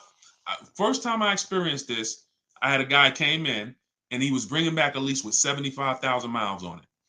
And I asked him, I said, man, I didn't even know. And that's my ignorance. I was selling cars and I didn't even know that was available. And I said, let me ask you a question. How long you been doing these, like, what do you do? He's like, I'm in sales. Like I do 25,000 miles a year, every year. I said, okay, wow. And you lease your car? He said, yeah. Because I already know what a good lease deal is. I just didn't really take into account back then. This is probably 2015. I didn't take into account a high mileage good lease deal. And when he told me what his payment was, And he said, yeah, I come back 75,000 miles. I drop that thing off. I pay my payment every month. Now here's the thing. He might only be paying $150 or $200 a month more for his super high mileage. But that's much better than him buying the cold car, destroying the value, coming back and trying to trade it with 10, 15 grand negative equity. So strategy, you are not really purchasing cars with strategy until leasing and purchasing is in your tool belt and you know when to use which. For your family, not just you, for your family. It's not just you. All right. So great questions. Great questions. So this is the type of stuff that's in the book. Everything's in the book. Whether you see me live, whether you see me on social media making videos, you're going to get all the information. You don't have to worry about, oh, Deshone is holding back info. It's not. Now, access to me, yes, I have access. I have a Cars from Home University where I coach people personally and we work together. That's access. But as far as the information's out there. It's how you want the information. We'll get it to you anyway. If you want it all in one spot, get the book, get Car Shopping for people that hate car shopping. Download it now. It's 75% off. Scan the QR code or go to deshonesbook.com or go to my Instagram or TikTok bio and get your 75% off copy. But other than that, you don't have to worry about not having the information. See, what y'all have had to deal with is how do we make great car deals? How do we not pay penalties when we don't have the information? But now the information's here. It's here for you. It's just you got to decide, how do I want the information? Do I want to look through all Deshone's videos? I got a video on every topic. More videos to come. They're not in order, and they're for different people. Some of you are going to purchase used cars. Some of you are going to lease. Some of you are going to buy a new car. Some of you are going to pay cash. Some of you have good credit. Some of you don't. So throughout all those videos, you got to sort through that. In the book, you're only following one path. When I do videos, when I do a book, it's like one path. Let's stay focused so that we can keep you on track. That's why it's step by step. Yeah, that's how the book is designed. All right, how do you purchase a vehicle without proof of income? That's tough. You need other things that are going to weigh. That's a good question. So if you don't have proof of income, credit profile gets you approved, not credit score. So proof of income is usually only required when you have a lower score or you have a new company, new business, and they need some type of way to, try to, make sure they're going to be all right recouping their money. How is the car going to be paid? So if I didn't have proof of income, then I got to work on credit. Or I got to have a lot of cash. And even then, what's the reason we don't have proof of income? Once I know that, I could better explain. What's the reason we don't have proof of income? Seems dealers don't care about mileage if you release with them. That's now good time. So now watch this, y'all. This comment just came in. We'll still cycle through all the comments. We got another little while in this hour. We're getting through as much as we get through. It's good time on YouTube said, seems dealers don't care about mileage if you release with them. Absolutely a mirage. I asked y'all earlier, who's had somebody a dealer say, oh, we'll take care of the old payments. We'll take care of the mileage penalty. It's absolutely not true. Since 2006, here's the only time, shout out to y'all running the likes up on TikTok. I appreciate it. Y'all keep running them up. Thank you so much. Shout out to the sharers. Everybody who shares good information, just hit the share button wherever you're at and share with somebody if you're in this sharing. So I've never seen mileage taken care of, ever. No program, no bank, no leasing company, and we've done thousands of transactions. I've never seen a leasing company say, we'll forgive mileage. Never. So that does not happen. Mileage penalties let's say we calculate a $2,000 mileage penalty, that gets rolled over to your next lease deal, and we're working that lease deal with that $2,000 accounted for. So whatever the deal is we're working you now, perfect, here's what it is. Make sure that $2,000 penalty is in there. You pay for that. Now, in some cases, very rare, there's loyalty programs where they waive some payments. Mercedes used to have this. It's since gone away, and they didn't have it on every vehicle. They didn't run it every month, where if you lease another Mercedes, we'll cover 3 of your old payments. So you could get out 3 months early, no penalty, but it had to be waived. Since I got into the business, I've heard dozens of people sitting around me say, we are going to be waiving those, but we're going to be taking care of those payments. Mm-mm. Are you waiving the payments? Oh, what do you mean by that? Are you waiving the payments? See that, and we when you ask them that question, I don't want you to even go in looking to get out early. I'd rather you know what your deal is, so you can shop from home the way I teach, where no one has to reveal that information to you. No one is. If you got the right strategy, you're never putting yourself in a position where someone can lie to you without you knowing it. So if you go in the old way and you go into one dealer and say, hey, I'm looking to get my, new lease and I got like penalties, and they'll say, okay, we'll take care of it. That's putting yourself in position to be lied to. Oh, we took care of that. We built in the payment. Yeah, all the payments are taken care of. This is your new payment. Mm-mm. When we shop, when we take control of our deal, that's not something someone's telling us. That's something we already know. Because when we're over on mileage, we always want to see how much can we sell the car for. I was over mileage on my Jeep, sold it, still made money. Still made money. There's plenty of people who go over on their mileage and can still sell their lease and make a lot of money. Even if they break even, they avoid the penalty.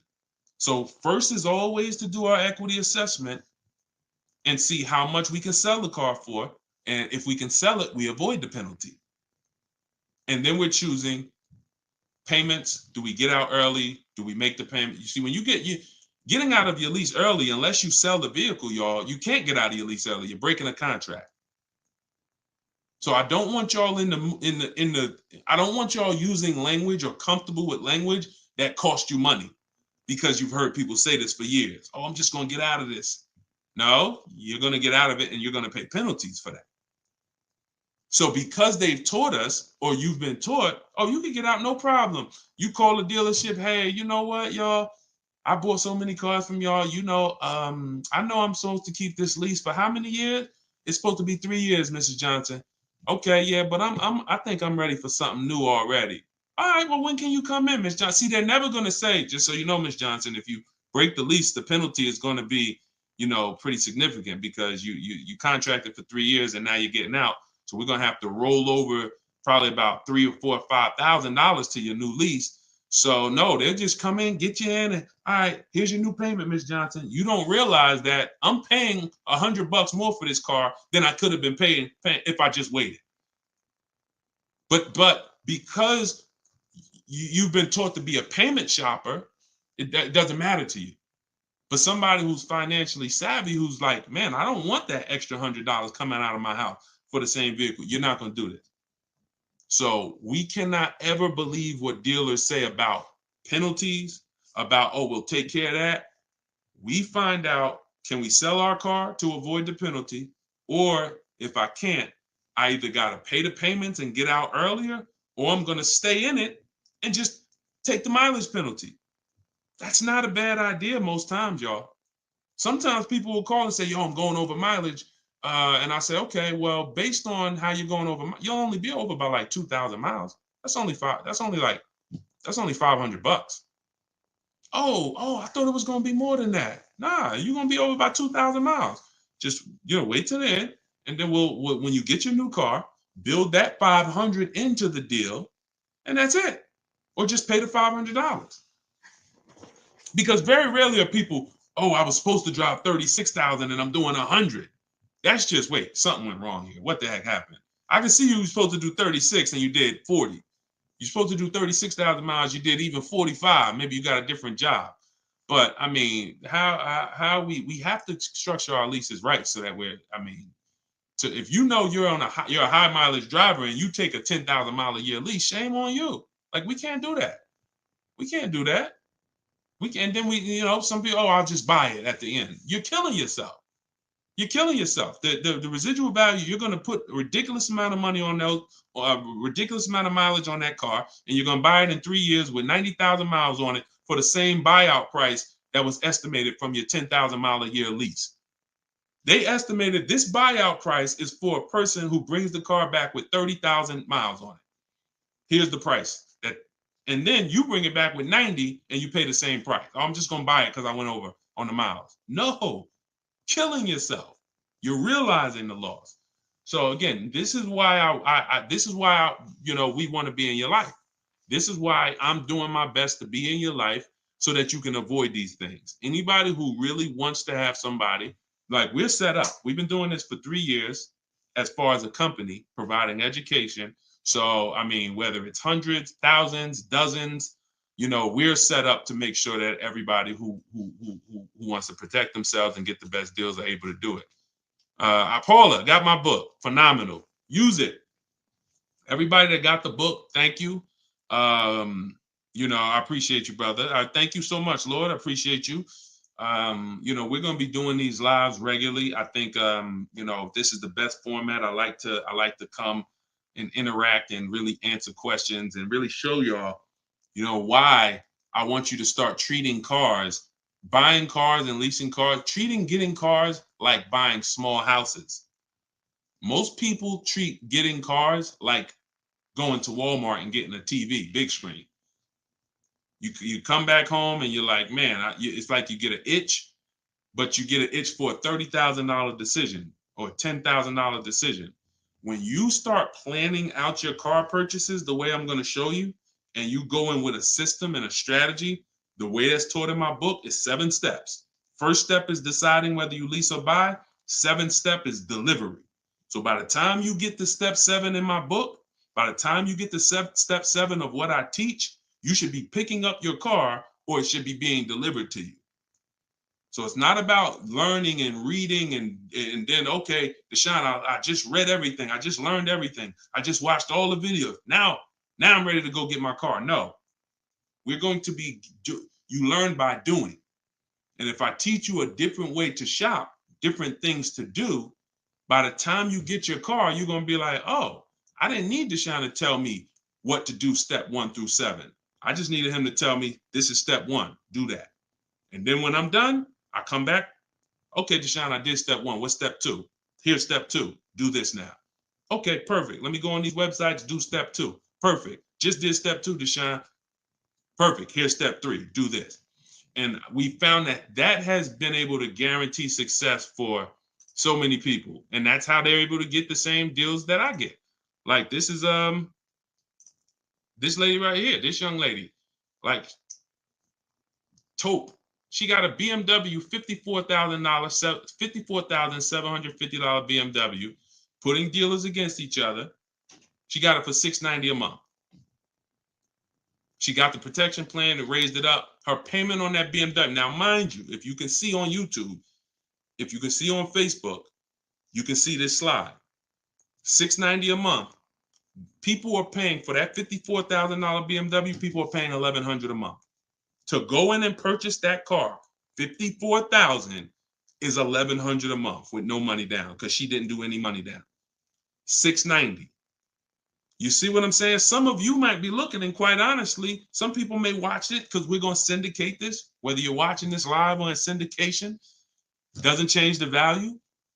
You might be driving that same car, and you might be looking and saying, "Yo, I'm paying $1,000 a month for that car.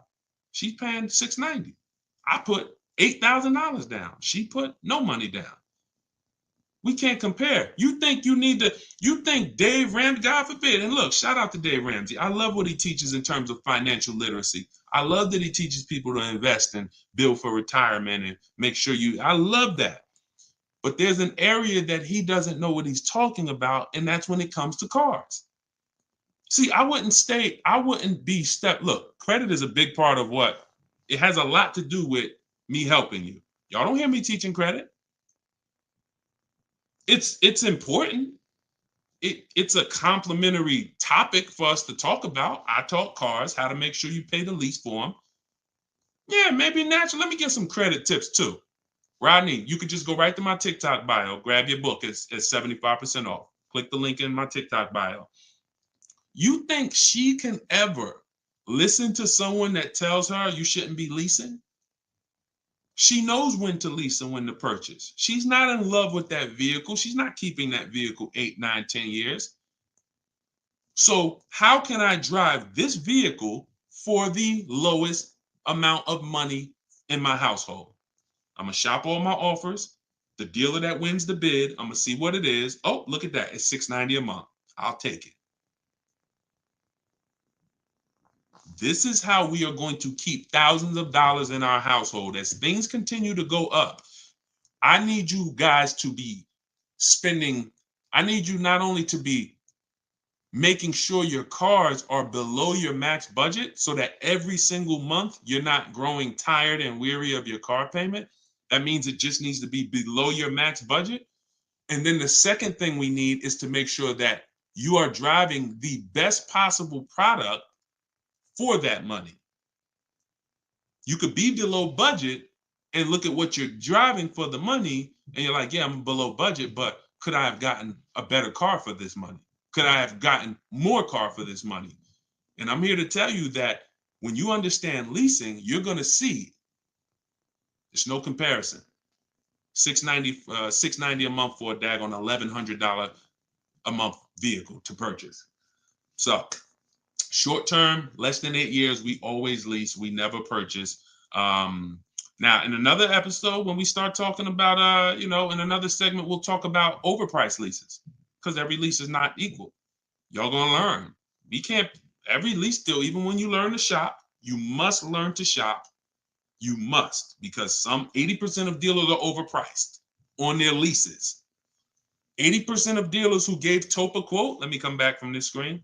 80% of dealers who gave a quote to this young lady, Tope, on her BMW, were a lot higher. Some of you even saw it on the video. It said it when she wrote it. It said, man, all these other offers were a lot higher. That's how it's supposed to be. So you can't go back and forth with one dealer. You must reveal the best dealer, the best offer through multiple offers. So that's what you do. And you do that whether you're leasing or purchasing. And when you start doing that, you'll understand. That's in the book. That's what I teach. Bids. One-to-one negotiation is dead. I want y'all to eliminate one-to-one from we never do it. Because you cannot do that with any other item and win. You can't do it you can't do it with jewelry. You can't do it with groceries. You can't do it with televisions. You can't do it with houses. One-to-one negotiations, you lose every time.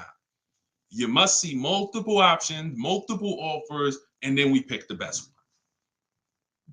And what you see is that's gonna be done with loans we get, cars we buy, and cars that we sell. We don't trade. So, all right, yeah, this has been great. I need her contact. I don't know what you, I guess y'all having a conversation. I didn't know what y'all needed contact-wise.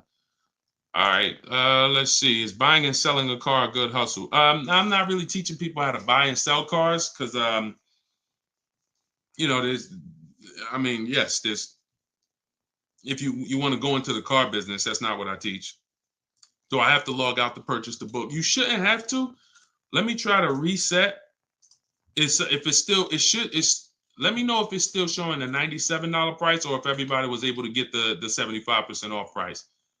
Let us know. All right, I just reset it, so it should give you an opportunity to go back in there now and get your and get it at the 97% off. All right.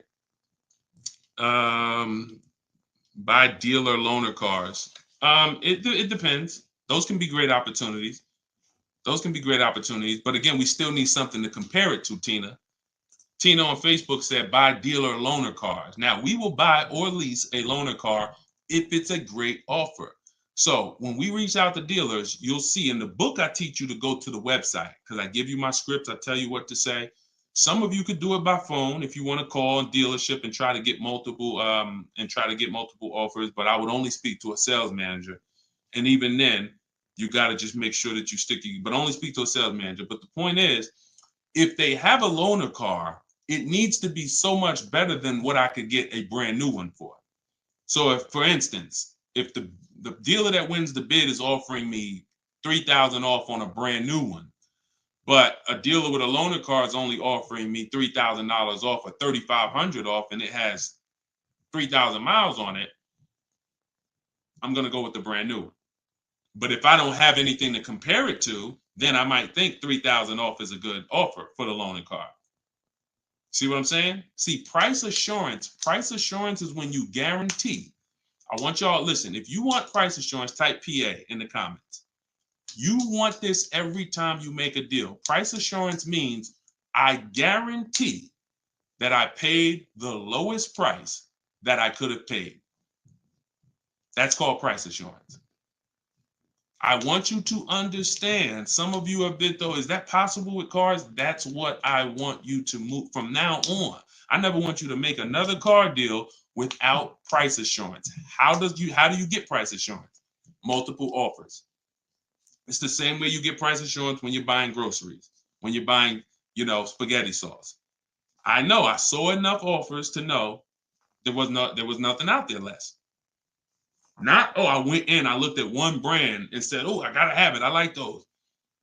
And it was $1 off. And I thought see, price assurance is the best thing with a car, because you literally can look at all these offers and say, this is the best one. It's amazing when you realize you're the prize. Some of you be like, man, I haven't been treated like I'm the prize. I know, we're gonna change that. When you use the systems that I want you to use, you'll realize, dang, I've been the prize the whole time. You mean all of these banks and credit unions would work this hard to try to give me, it's all these options I got? It seemed like before I really didn't know all my options. That's right.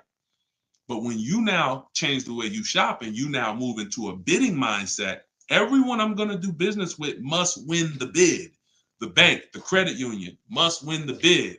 And then I'm going to give the dealers a chance to see if they can beat it. Now they bank's going to get a chance to bid. Very soon we'll talk about how to do that without affecting your credit. I want to show y'all this bank bidding war process. We have a specific way we shop for loans, credit unions, banks. We let dealers access our credit, and the way it shows as one inquiry when it comes to affecting our score. You must learn that, because when you see how much money is in the loans, you're gonna be mad. You're gonna be like, dang, I never shopped around the way I should have for my loan. I never shopped around. That's fine. No, there was no one to tell you. Now there is someone to tell you that if you have a $30,000 loan and the interest rate is 5.9, if you could have got 4.9, that'd have saved you $1,000. You get what I'm saying? If you have a $50,000 loan, 1 point on the interest rate, say you $2,000. So we must imagine if you could get 2 points lower, say you $4,000. So we are excited to try to get money off the car. We're going to be just as excited to make sure we're not giving that money in our loan. The banks are not loving us because we don't want the banks to like us. We want the banks to say, man, we barely making any money on this loan, but we'll take it. You don't want the bank to say, oh, every time they need a loan, they just come right to us. They love us. Give them 5.9. They don't ask no question. Give them 6.29. Give them 7.2. Whatever. They're not gonna shop. No, we don't want that. So, all right, y'all. So I will be back for another segment. These are the things we're gonna continue to do. We'll be live on all 4 platforms. We look to partner with more platforms in the future. So if there's a platform that y'all think we should be on streaming, let us know. Right now, we are, Facebook, Instagram, TikTok, and YouTube. So it's been great. We had probably, consistently 400 or 500 people on here. And so if you want to get your book at 75% off, as long as the timer hasn't come down, you should click the TikTok bio. Name of the book is Car Shopping for People That Hate Car Shopping. If you Google it, you'll see it's already rated 4.94 on Goodreads. We have 31 reviews. So we're on our way to being a 5-star bestseller. And it's really the people using it. So I want you all to use it. Get it for 75% off. Normal price is $97. Download it immediately. Start to use it. If you're on YouTube or Facebook, you can scan the QR code and get your copy, or go to Deshone's book. Yes, Mandy. Facebook is the same handle. Deshone the Auto Advisor on every channel, whether it's YouTube, Facebook, Instagram. It's always Deshone the Auto Advisor. So we'll be back to answer more questions. We'll be talking more about leasing, but we'll be talking more about deal structure, shopping, how to check and make sure cars are reliable. There's a lot of cars going out here with bad reliability ratings, bad longevity ratings. So they are not the cars that we need to be buying for keepers. We got things we got to look out for, y'all. Like this is the tip of the iceberg. We're buying a car to keep. You know how many people have bought a car, it wasn't quality. We didn't check longevity. I thought I was going to keep it 8 years, 10 years, but car started giving me issues, transmission issues at 80,000 miles. I didn't know that. We got to make sure we're checking these things. We got to make sure we look into every, so we'll break this down step by step. I'll be going over my system, my 7-step system, and just going deep with pieces of it and answering you guys' questions. Borrow against your money in the bank. Yeah, that's fine. Whatever gets you the biggest net return, Tina. She said, I don't get loans. Borrow against your money in the bank. As long as, just whatever gets you the best net return. I'm just here to tell you that interest isn't the only loss on money.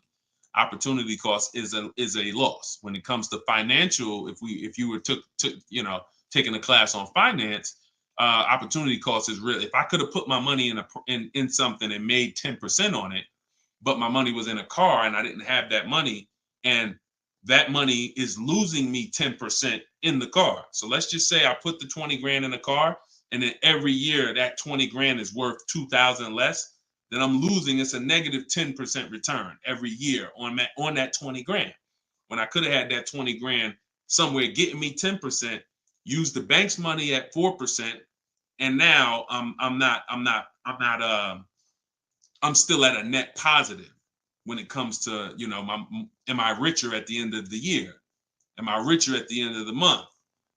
So I just say that to say we've been taught when it comes to finance, we just talk interest. Oh, I don't want to pay interest. I don't want to pay interest. But I'm here to make sure everyone knows the total package of why people who don't pay cash for cars, who could afford to, who literally can write $100,000 check for anything they want, why they don't.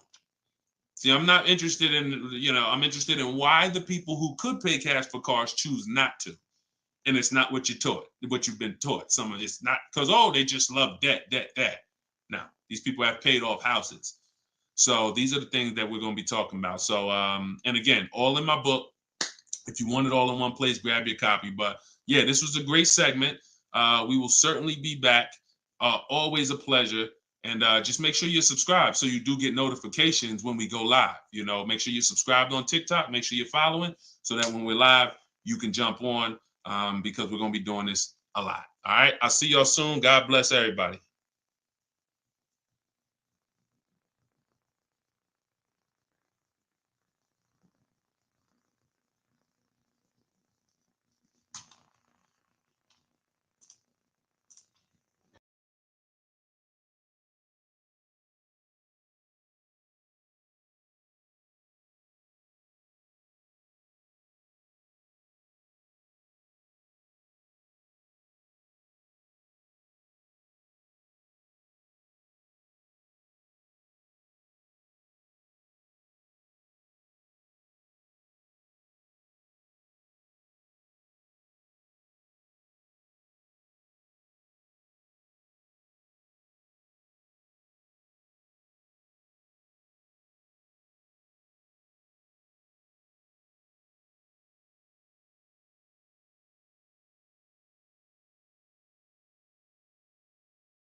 I'm on TikTok.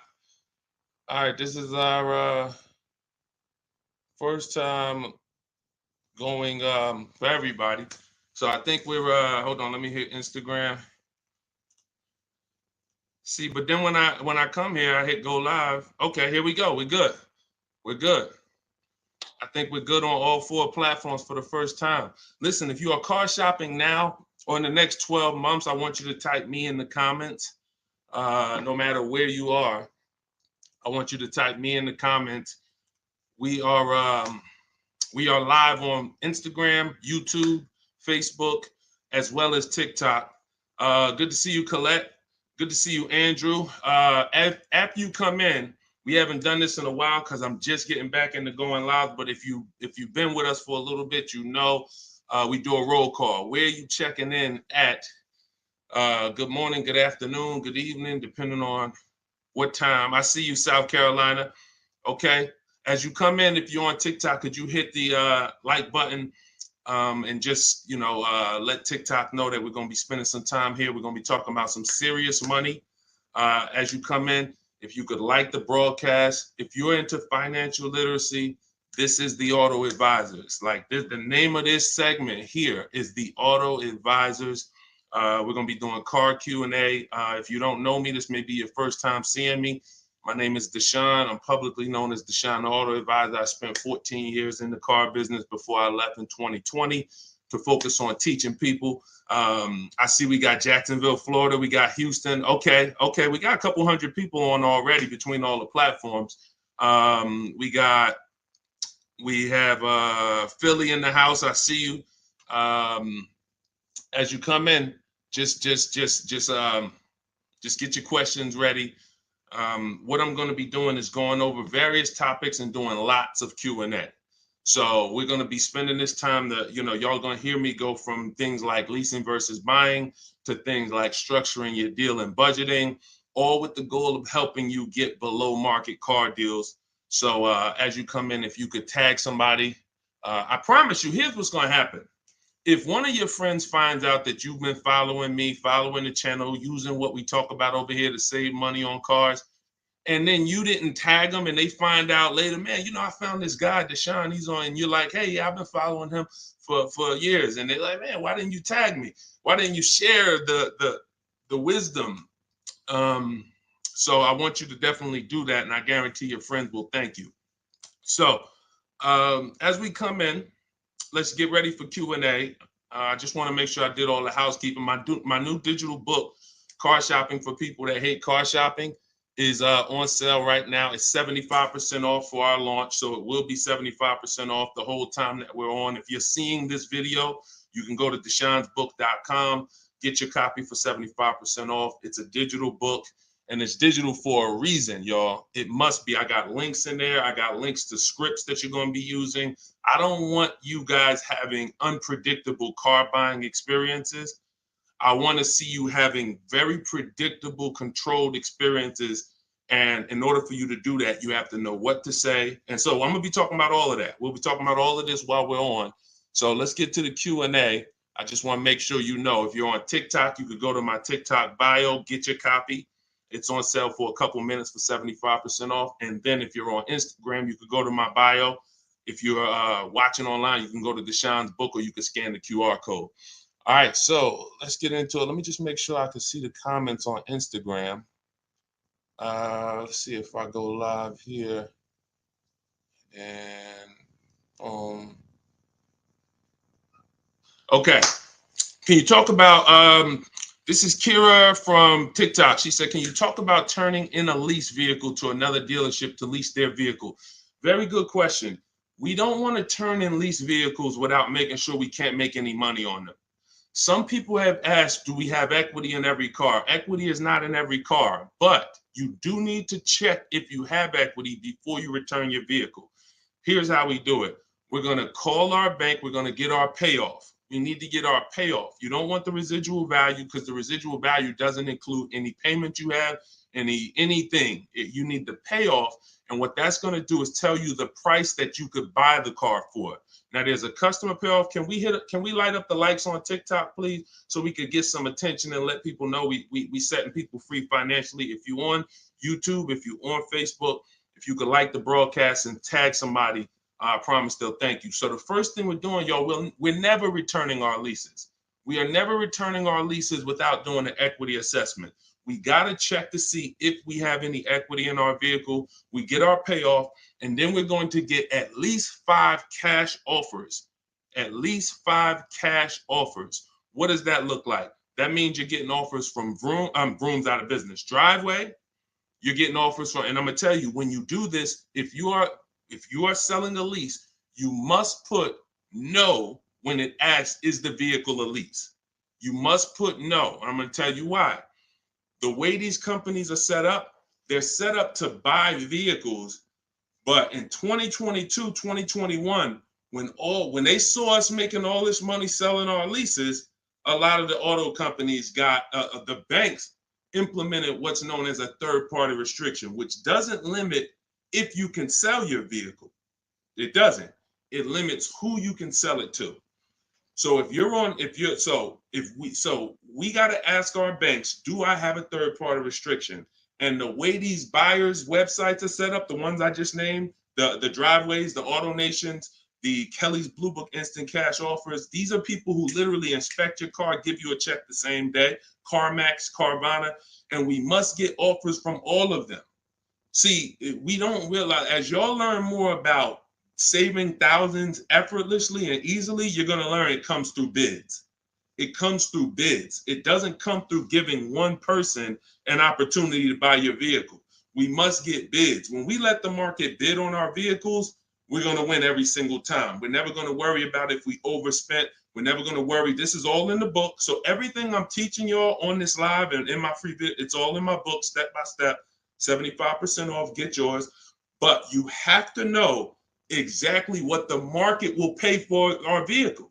We must know that, and that's very easy to do. Go into these websites, getting these offers. Their offers are really good. They put their best foot forward. Sometimes the dealerships, which are Kelly's Blue Book, Instant Cash Offer, Auto Nation, they might try to, what they're trying to do is put a number online and see if they can stand by it. So we got to make sure we're very accurate when we tell people how much, what the condition is of our vehicle. But then we're getting offers. So if you get those offers, y'all, and you see that those offers are 1,000, 2,000, 3,000 more than your payoff, then that means you have equity. If it's 4 or 5, that means you have equity. And here's what you got to know. The customer payoff for our leases, when we're done, we're still talking about answering this young lady's question about what the lease in process is. She asks, should we return a lease and lease another vehicle from the same dealer or a different dealer? What I'm trying to tell y'all and get across to y'all is all of our transactions from now on, who we sell our car to, that's going to be different than who we buy our car from. See, y'all know that the car business has programmed us to give the dealership 3 transactions. We're going to buy a car from them. A lot of times we're going to trade our cars in, and then we're going to get our financing from them. What I'm telling y'all is, as you use what I teach and you really want to save thousands and thousands and guarantee your best deal, if you want to guarantee every time you get a car, it's your best price possible, type me in the comments. If you want to just type a G for guarantee. I want to know every time. In order for y'all to do this, we got to start separating our transactions. So I see you, Terry. I see you, Israel.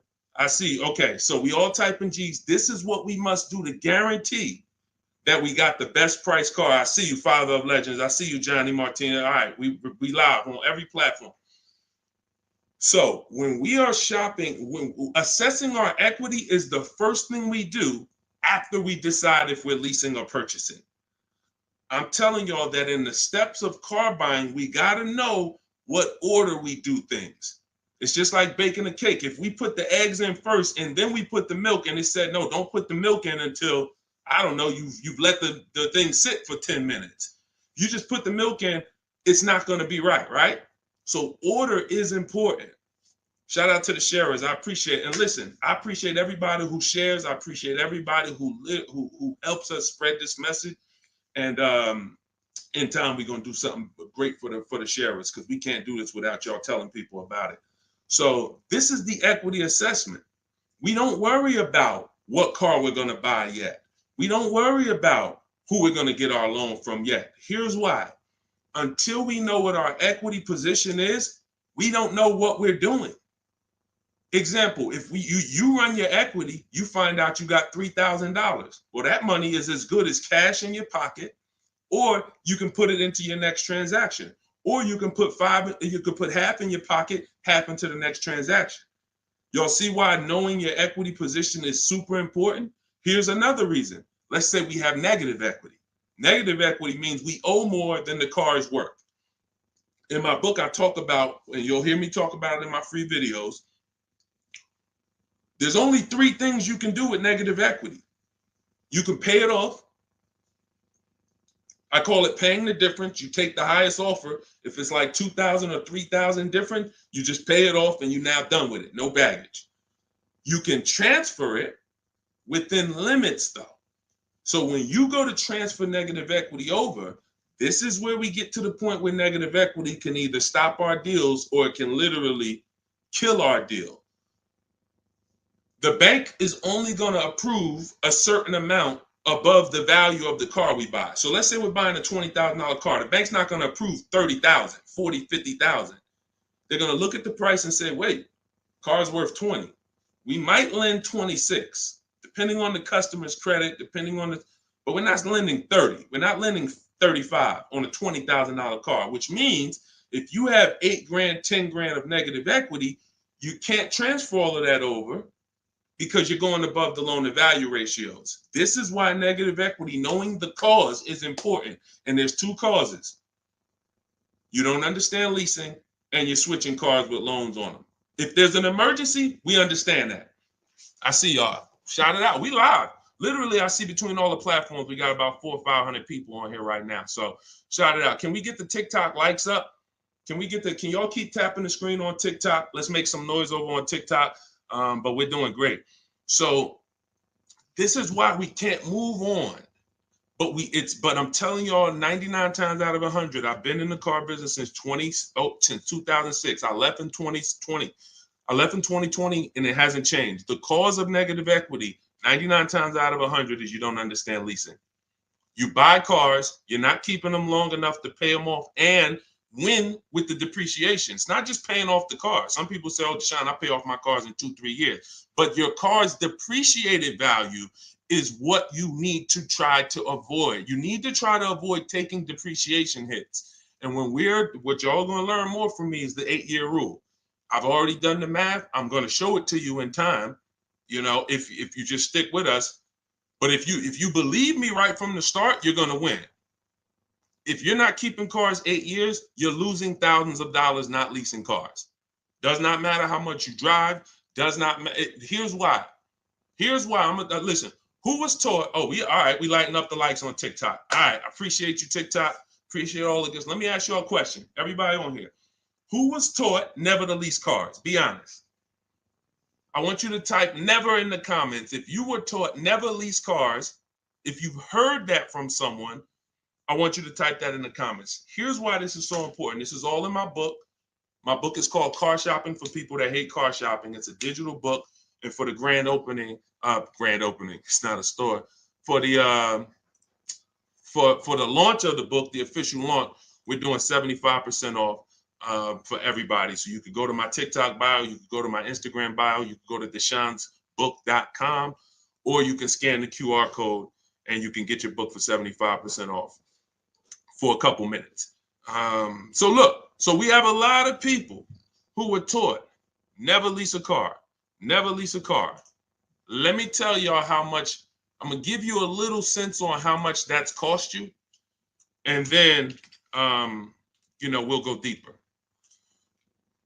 Everybody, let's say you're a person who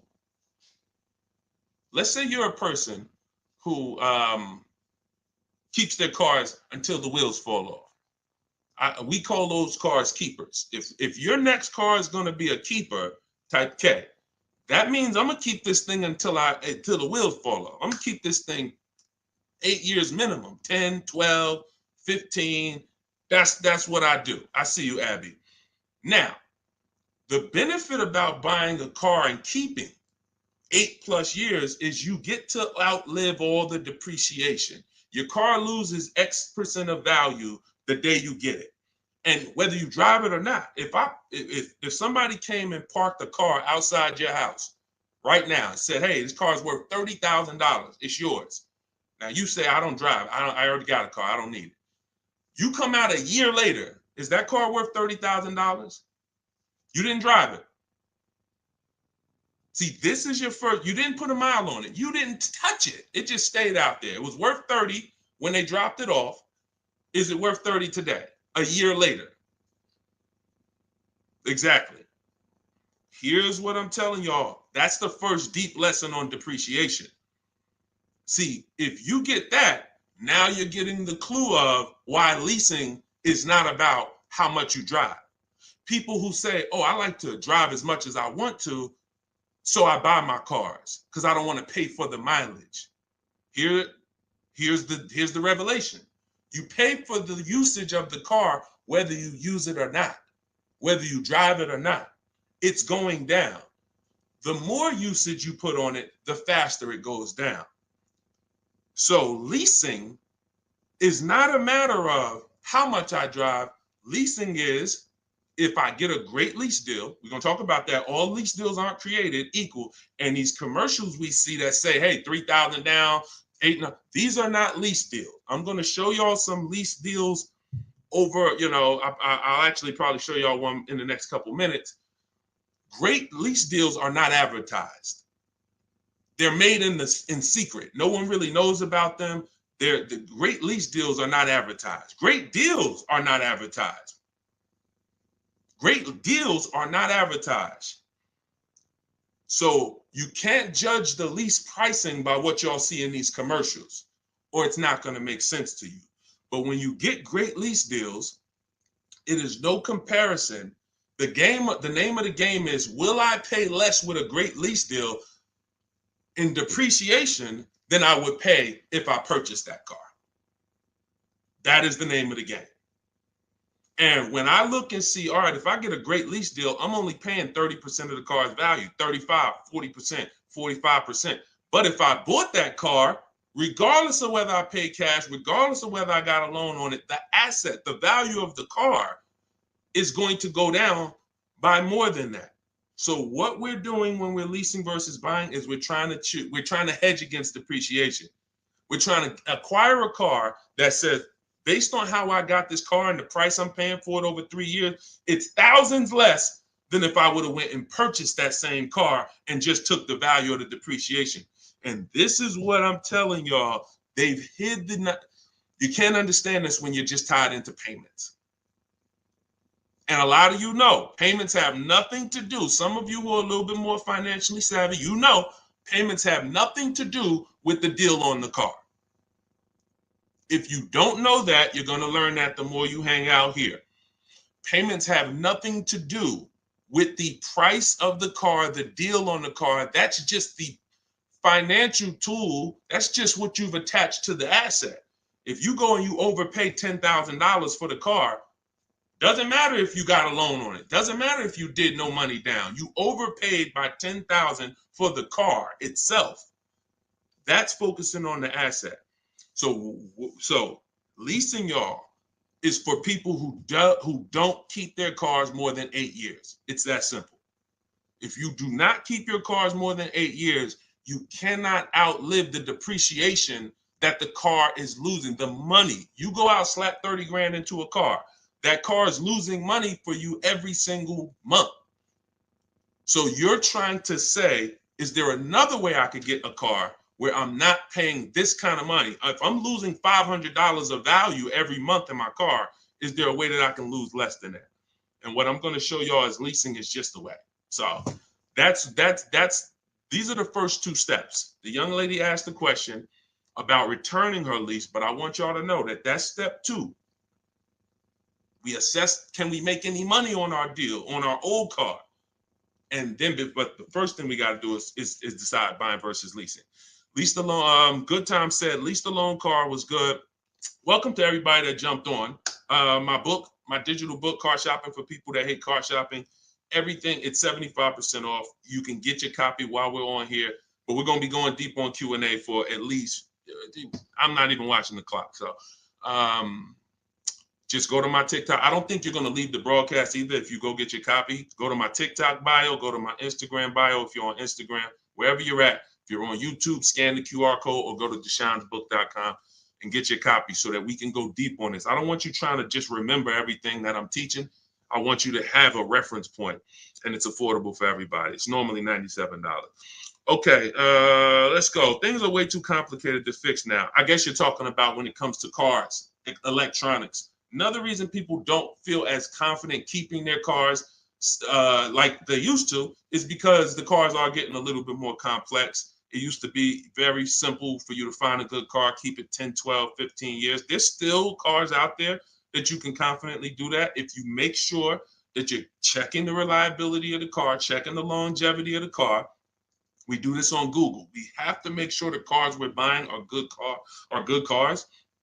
Then we can certainly avoid, you know, a lot of these cars. But yes, that is a lot of people don't feel as confident keeping cars long term as they used to. How about a lease to buy at the end compared to straight out buying? Cousin Al, that's a good question. He said, how about buying a lease to purchase? Who's heard of that? Who's heard that term before? A lease to buy on a car. You may have heard it with a house. If you've heard that, if you've heard that, let me tell you why that's a bad idea. We're mixing two strategies. See, there's nothing better than for the long-term person than us buying a long-term car, making sure we pay less than everyone else. That we're gonna do that. We're gonna get you stay around me. You learn from what I do, what I teach.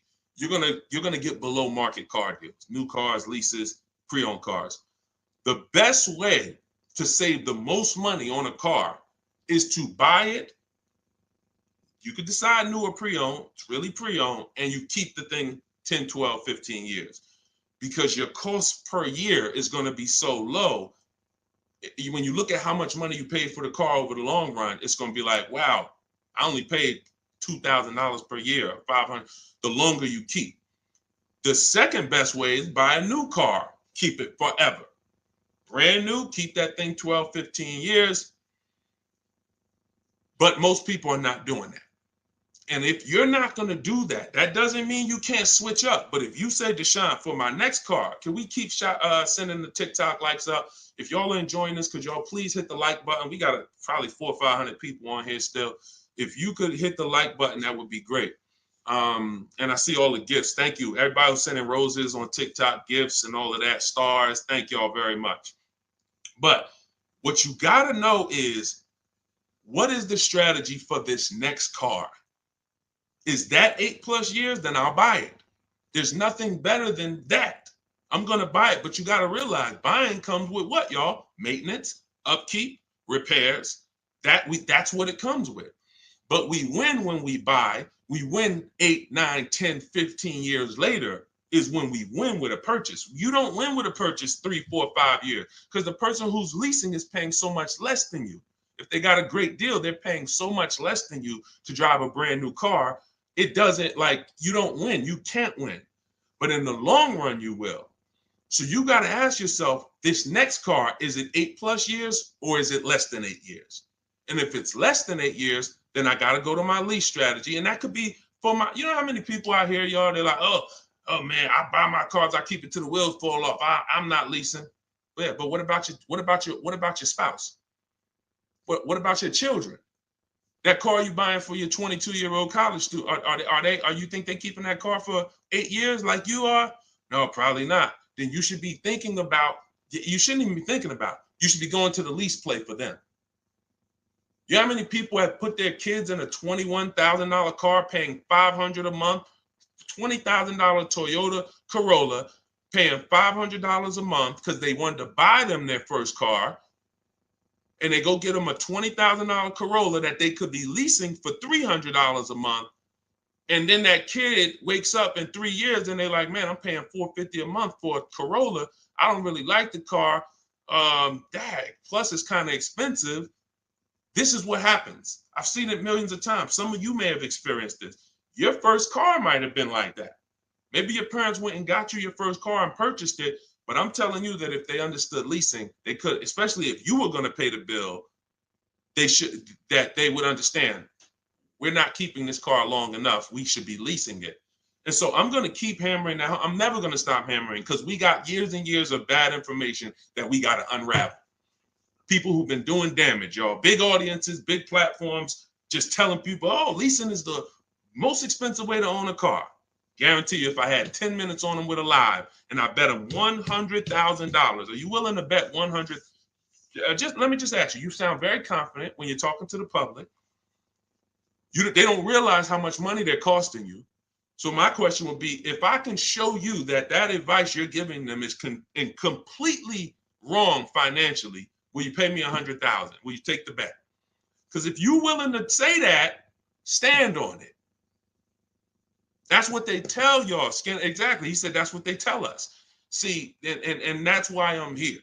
That's why it's very important what we do. That's why it's important when you share, when you tell somebody about these broadcasts, when you tell somebody, watch what they're doing over there at the like we're coming in to unravel years of bad advice. And a big part of that is leasing. Not the only part, but a big part of that is leasing. But you cannot all lease deals aren't created equal, y'all. Lease deals are when we shop for lease deals, you must get bids. And I'm telling y'all, you must get bids for everything. We'll talk more about that as we continue to go on. All right, let's get to some more questions. Why are taxes added to a buyout when they're already included in the paid? Somebody said, Christina on TikTok said, why is taxes added to the lease buyout price when it's already included in the monthly payment? Well, it's only included in the payment for the portion of the car you're leasing. So when you're paying for, your 30, 40% of the car, 50%, the better lease deal you got, the lower percentage of the car you're paying towards over 3 years. That's what the tax is calculated on. That back end, which is when the car goes back to the bank or the next buyer, there's no taxes factored in on that. Depending on your state, sometimes they will put tax on the payment, but they're not usually. I don't recall ever seeing a case where they're taxing you on the whole car because you're not using that portion of the car.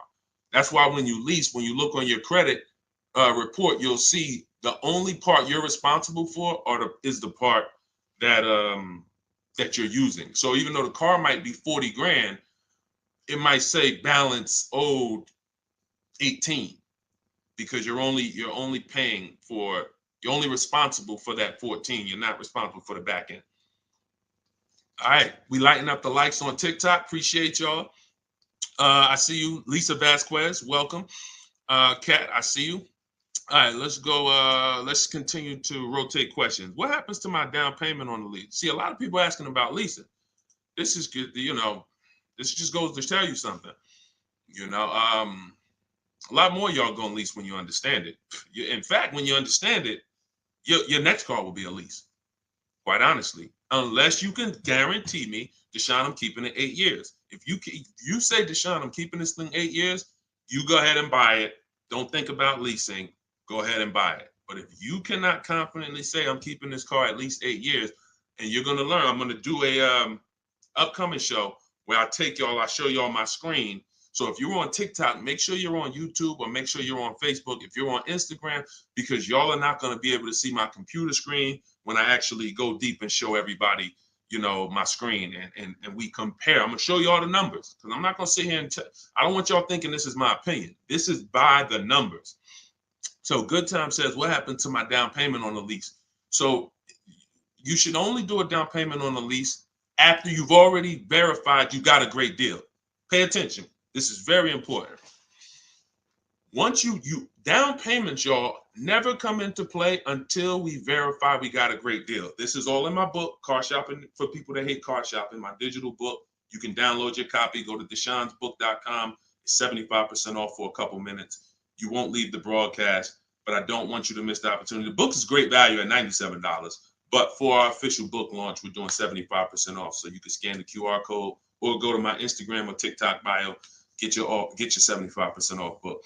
So when you are doing a down payment, whether you're purchasing or whether you are leasing, it's critical that we verify we got a great deal on the car before we ever talk about payments. This has always been. How many of you have had this question? You're looking at a car and they say, hey, what do you want the payment to be? What's your goal? What's your goal for your payment? Type a dollar sign if you've heard that question. What's your goal for the payment? Thank you, Say What. I appreciate all the compliment. I appreciate it.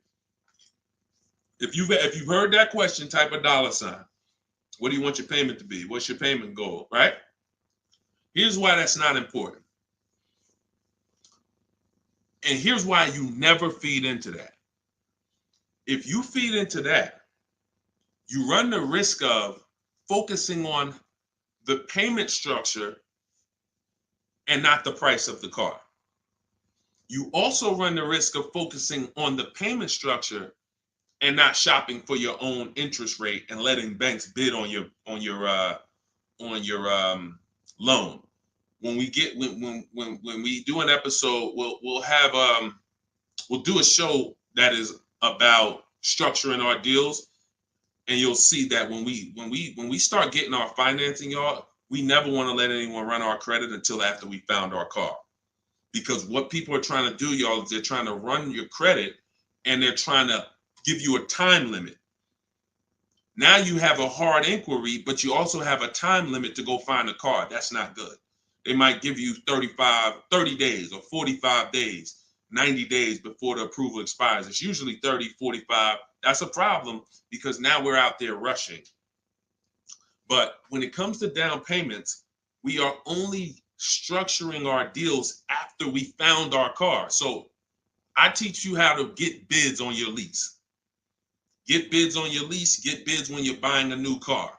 Once you find the dealer that gives you the lowest bid, now you come in and you see how you want to structure the deal. You must get bids first. And the way we shop for leases, I'll tell you about how we shop for purchases too. But the way we shop for leases, we must get all these offers because there's so much money that could be hidden in a lease. It's ridiculous. People would love for y'all to come in and lease and come in and say, oh man, Deshone said, I'm gonna start leasing. Now you go in and they structure you a lease deal. It looks better than a purchase, but it's still not a good deal. So that's why we gotta know when we are shopping for leases, we are always shopping offers with, here's how you shop them. This is in the book, but if y'all want to try to remember this, be my guest. You are getting your lease deals, your offers with first month's payment total out of pocket. First month's payment.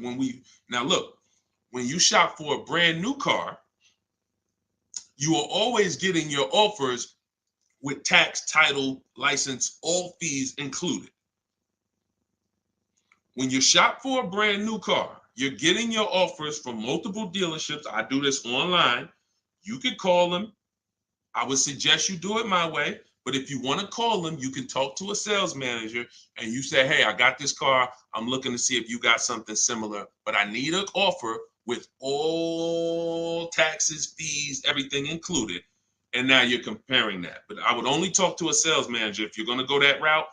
Again, in my book, I teach you the scripts. I got the emails that we use to do this because you want to use my words. But if you're not going to use what's in the book, you should be calling and asking for a sales manager and just give them an opportunity to beat the quote. That's a manual way to do it, but it's still better than you going back and forth with one dealer. We cannot go back and forth with one dealer anymore because when you start getting bids, mark my word, it's going to blow your mind when you see how overpriced some dealers are. When you see how overpriced some dealers are, it's going to blow your mind. So in order for you to shop your lease quotes, you're shopping your lease quotes with no money down, so good time. When you talk about what happens to your down payment on a lease, well, you're not putting your down payment down until you got a great lease deal. So you get your lease deal, first payment, and then you divide that into the monthly payment. Into the MSRP.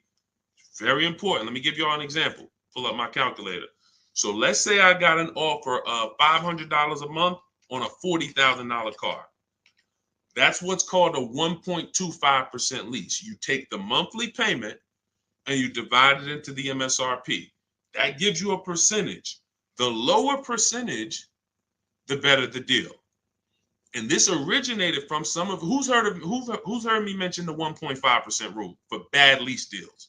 Type me if you've heard that. No, you don't have to tell them you're pre-qualified before you go. It's not even a question. We're just shopping for the price of a car. So you've heard, okay. Okay. So, see, and I looked at another question while I was in the middle of answering one. So, wait, we were talking about lease quotes. We were talking about, okay. Okay, that's right. The 1.5% rule. So when y'all hear me mention the 1.5% rule, I'm telling y'all, again, it goes back to the fact the lease, the name of the game with a lease is how much can I pay for a car over 3 years that I'm giving back? The lower, the better. So since the beginning of time, people who got great lease deals knew about the 1% rule. The 1% rule said, if I buy a car, if my lease payment is 1% of the MSRP or below, it's a steal. So if I'm looking at a $40,000 car and my lease payment on it, 12,000 miles per year, is $400 a month, no money out. No money. I know that y'all may have been taught, yo, you got to put money down when you lease. That is a lie. I'm going to be peeling back a lot of lies, a lot of misconceptions, a lot of bad belief systems that we picked up, and we're going to tear those down. So money down with a lease is absolutely not a requirement. So when we're getting our lease deals, example, 2018, I leased a 2018 Jeep Grand Cherokee Laredo. It was $35,000. I gave them $330 a month, and I drove off. That was my payment. 39-month lease. We'll talk about in the future. We don't do 4-year leases. We'll talk about that in the future. But that's the 1% rule. 1%. Now look at that. Think about value, y'all. You drive off the lot in a brand new $35,000 car, and you're paying $330 a month. That's under 1%. So these are steals. I call these steals. You ever see a lease deal like that? It's not a deal. It's a steal. Now, in order to get that type of deal, you need a great lease program. So we can't. So it's not just like, oh, every car has a 1% deal. No, if they don't have a ton of rebates, if they don't have a good residual value, if they don't have a good rate, then it's not going to happen. But in the long run, we can't control that. All we can control is how we're going to shop. And the way we shop is get your first month's payment. Is you tell every dealer, give me a quote with first month's payment, and put all the taxes and all the fees into the monthly payment. And then you let me know what that is. And you have to know the MSRP, because you divide that monthly payment into the MSRP, and that's going to tell you the percentage. If you see 1.35, 1.45, 1, these are good deals, really good deals. We still need to compare, because I got people who are getting, look, if we don't compare, you could be in trouble. You don't want to just take a deal. There are people who think, oh, I thought a 1.25 was a great deal, and then I end up getting 1.1. So we can't ever assume what's a great deal. We just have to know what a bad deal is. That's over 1.5%. They got me on one of my last leases. Listen, good time. Don't feel bad, man. It is something a lot of people are going to discover the more you work with me, that you have overpaid. But there's been no one to tell you. So there's been no one to tell you. So 1% still, 1% 5 is the max. Exactly, K-Dub. That's the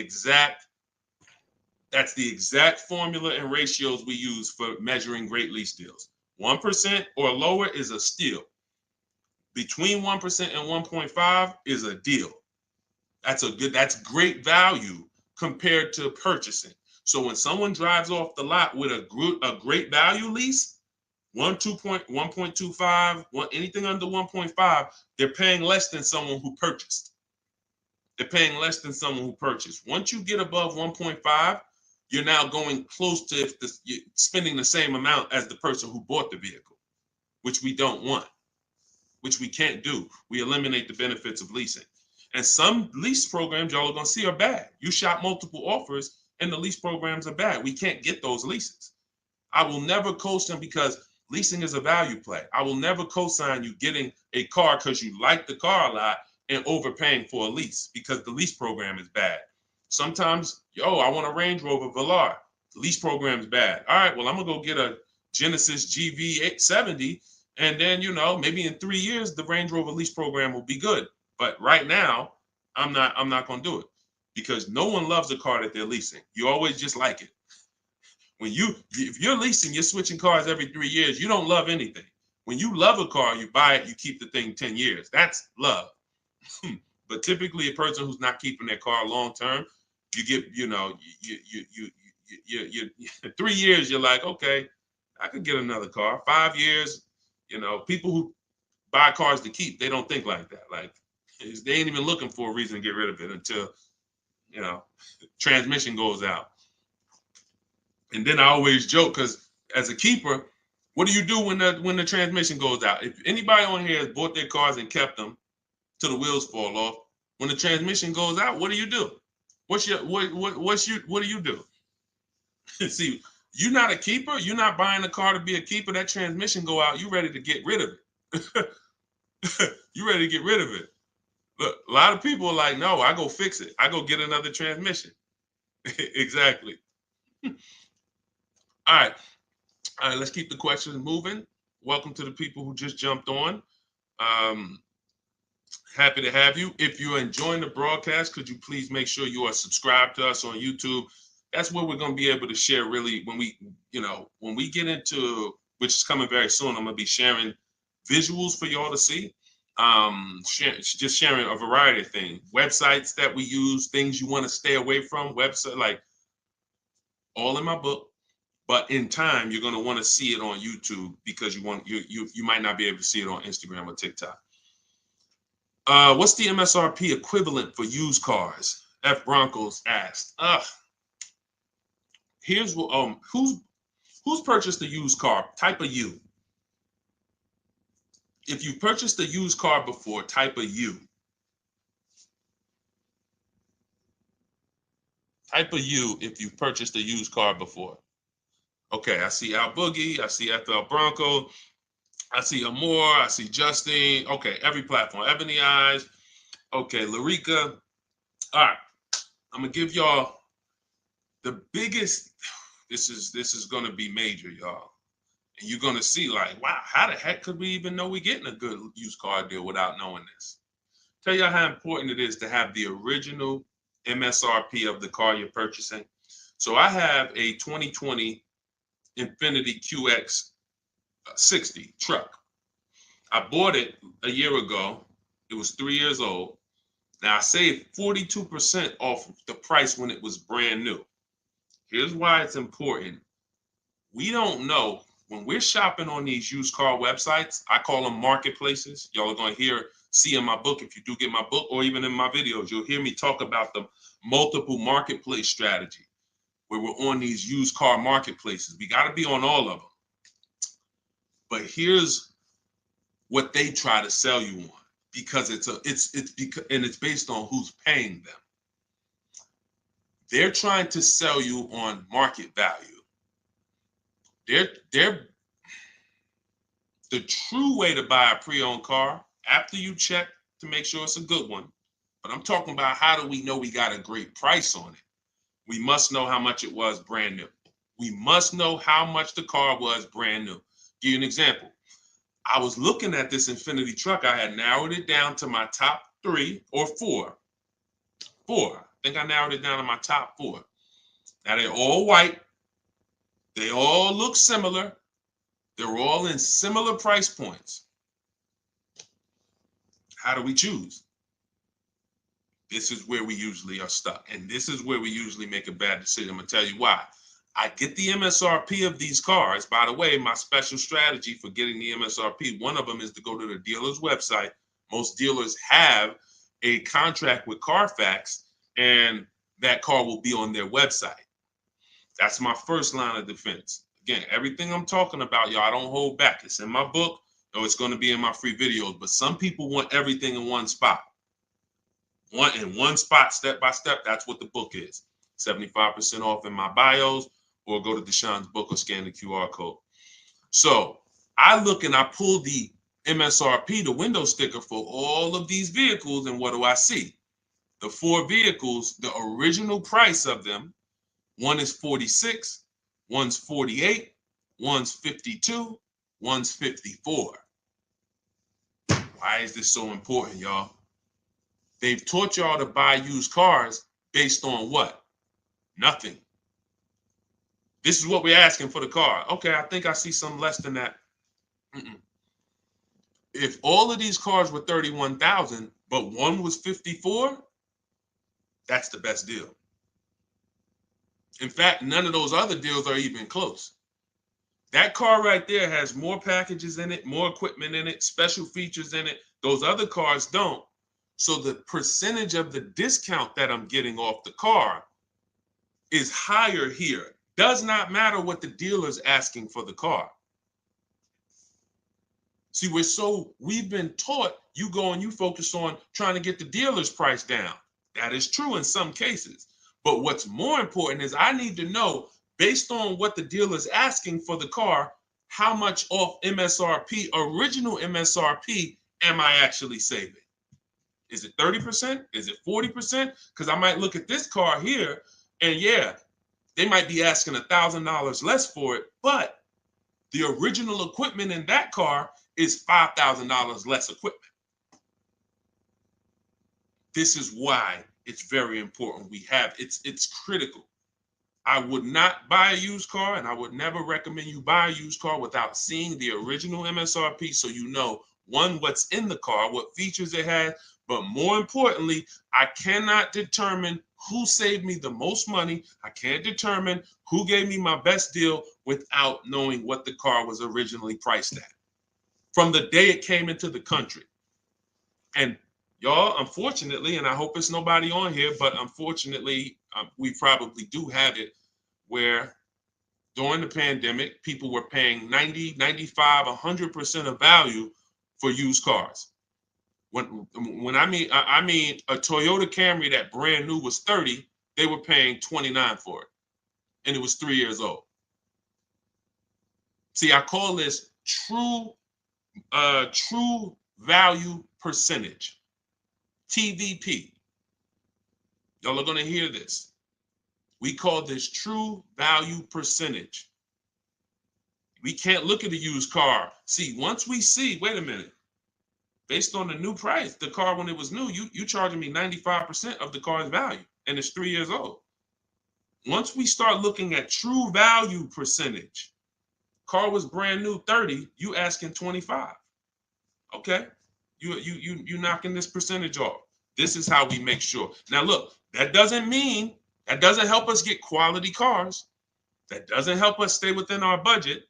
We'll talk about that in the next hour.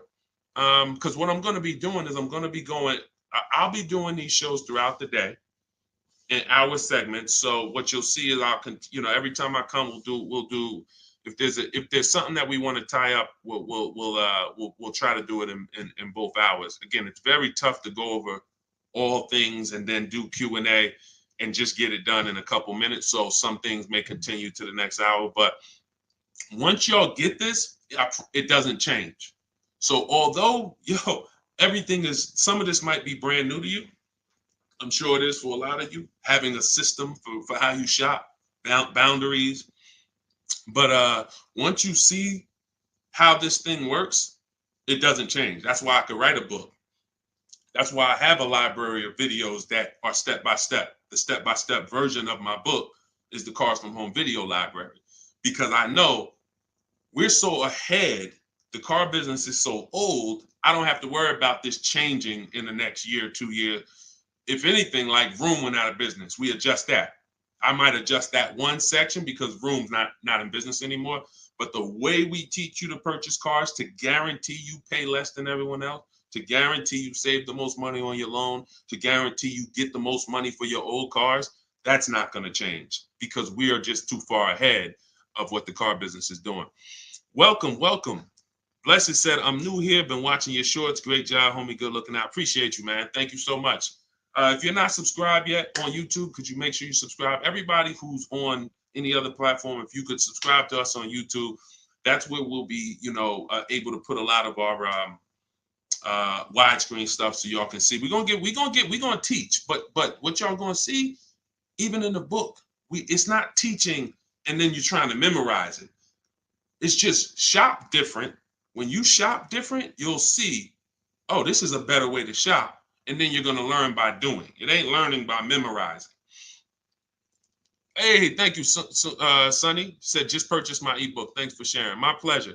Everybody could get it for 75% off in my TikTok bio or my Instagram bio, or you could go to deshonesbook.com or scan the QR code, no matter where you're at.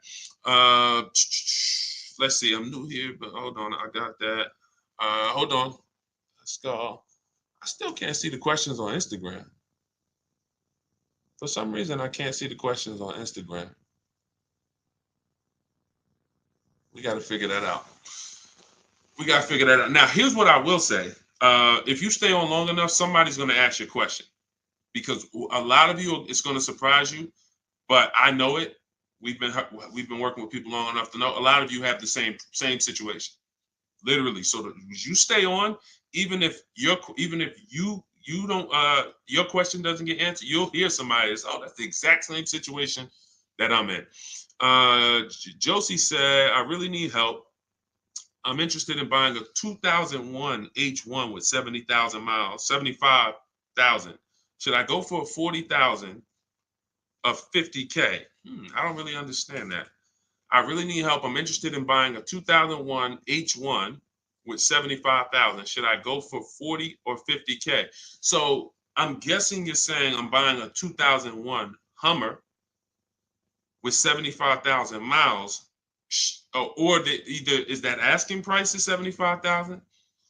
Should I go for 40 or 50K? No, we go for whoever wins the bid.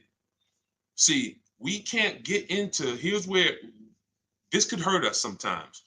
You know what we do? We save a certain amount off the price of a car, and then we want to carry it to our next deal and say, well, we should save the same amount on this car. No, because we don't know what the programs were that allowed us to save 7,000 off that car. And I'm talking about new. Pre-owned cars, this is different. Pre-owned cars, you go to the market and you see who has the lowest car for the money. So we're not going local. It's two favorite words, y'all. And some of you, let me see who's been with me for a minute. See if anybody knows. What's my two favorite words when it comes to saving money? And again, this is, I haven't been live and we haven't done this in a, does anyone remember favorite words? Y'all wouldn't know on YouTube, I don't think, unless I used to say this a lot on TikTok. Oh, Alicia said they got kicked out of Instagram. Okay, so come on over to TikTok. All right, it still says we got a lot of people on Instagram, but that's good to know. Okay, we'll check that out. Does anybody remember my two favorite? All right, anyway, I'm gonna tell y'all, and now y'all will know this going forward. And I want these to be your two favorite words: multiple offers. Multiple offers. Very important. When I tell you, when you make multiple offers your two favorite words, you are going to save so much money. It's crazy. So I'm not buying something and there's only one of them out there. I don't have anything to compare it to. That'd be like me walking into the grocery store and I want chips. I really want some barbecue chips. And I go into the aisle and it's only one brand of barbecue chips. Wise Barbecue is the whole store. Now, I don't know if they're charging me a good price because I don't have anything to compare it to. They might say, oh, bag of chips, $4.99. Is that good or not? Well, we don't know. But when I see all the other options, same thing with spaghetti sauce. I need to see all the options. Same thing if some of y'all were buying a TV. If you had to buy a TV right now, if you had to buy a daggone 100-inch TV, are you worried about overpaying for it in this day and age? No, because you know, man, I'm going to go to Amazon, I'm going to go to Best Buy, I'm going to go on this Walmart.com, and by the time I see some options and see what they pricing at, I'm going to be able to choose the best one in 10, 15, 20 minutes, right? That's what comes through. That's price confidence. That's called price confidence.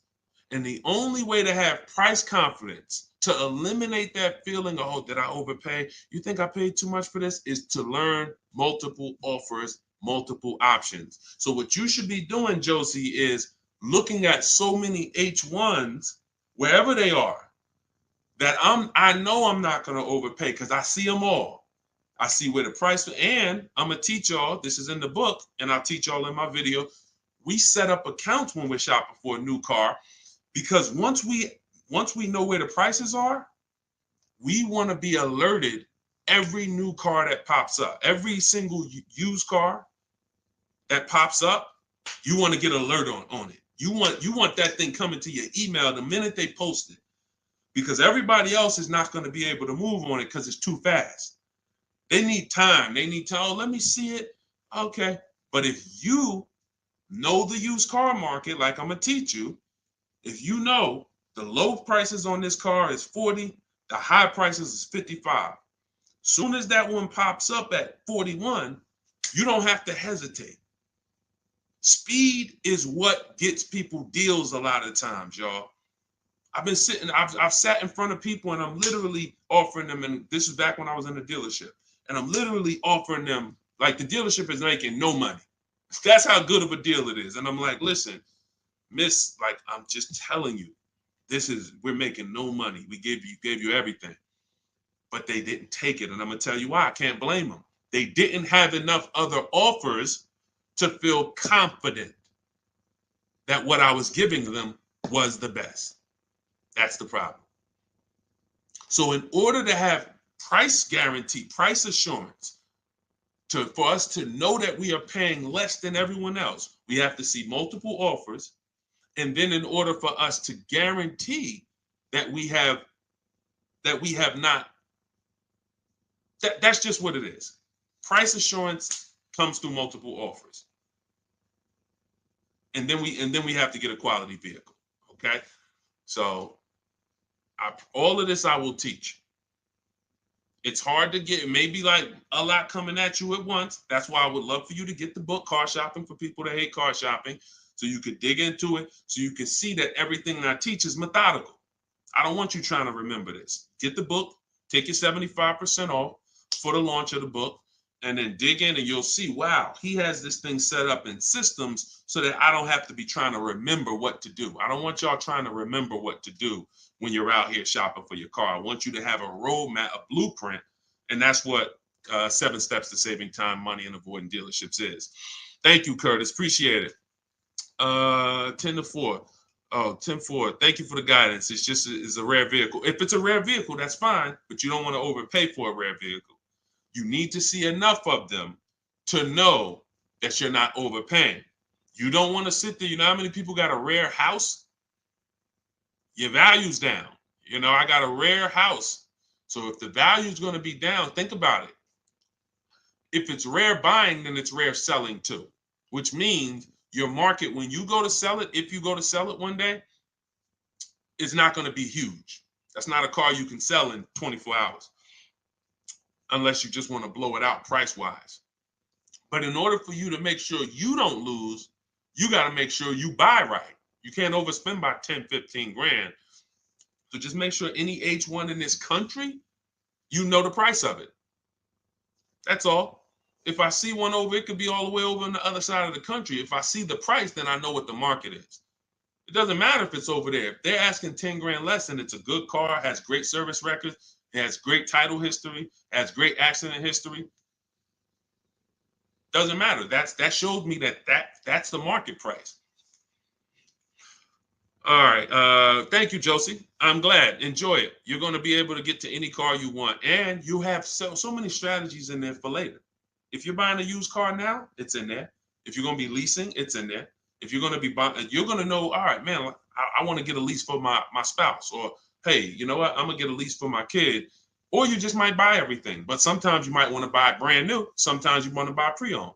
It's all in there. Different strategies for how you get to below market deals on each one. Uncle John said, who currently has the best lease program? It's no way to tell. Unfortunately, there's no way to tell. You cannot shop. That's the bad part. That's why when we shop, y'all, it takes us about 45 minutes to an hour to find out where the market is on a car, what the best offer is. Once you get good, like I said, if you're doing it the slow way, you could call sales managers. You get one lease price, and then you call a sales manager and see if they can match it or beat it, or beat it rather. But if you want to do it the fast way, I go through the websites. I contact the dealers through the websites, tell them exactly what I want. We do this for 25 dealers. And then you use my scripts of telling them what you want by email, getting the quotes, and you'll know in a matter of an hour, hour and a half where those offers are. But there's no other way. Because again, great deals aren't advertised. They're not going to advertise great deals. They'll advertise lease offers where they make money. Hey, bring us 35 grand. Bring us 3,500 plus taxes and fees, and your payment's $479 a month. Yeah, but you're putting down $6,000 to get there, and then no, those are not good deals. You're paying too much for a car you're giving back. So yeah, and so we'll cycle through various topics. We spent a lot this hour talking about leases, talking about leasing versus purchasing, and hitting a couple things. But what y'all will see is we'll do themes kind of each hour. I'm gonna come back. I'm gonna come back for the next hour, and we'll probably still stay on it, but we'll be able to get through more questions, because as y'all can see, some of these questions require a little bit more deeper answer. Just as if you were purchasing a house. I know they've made it seem like, oh, well, let's just ask a simple question and then let's just, it should be a super simple answer. Not when we're purchasing houses, right? It's never simple when we're purchasing houses, when we're getting mortgages, when we're investing. Why would it be simple when we're buying $20,000 to $50,000 to $100,000 vehicles that depreciate, that lose us money whether we drive them or not? That's danger. You got a real lesson on the dangers of depreciation in this hour. Like, ridiculous. You drive a car, buy it, just park it outside, come back in a year, car's worth thousands less. You never drove it, never got behind the wheel one time. So when you have that type of product and you're coming into your household, it can drain you of money if you don't structure your deal in a way where you've minimized your losses. The name of the game is to minimize the amount you're losing on these cars. Cars are depreciating assets. You can't make money on them.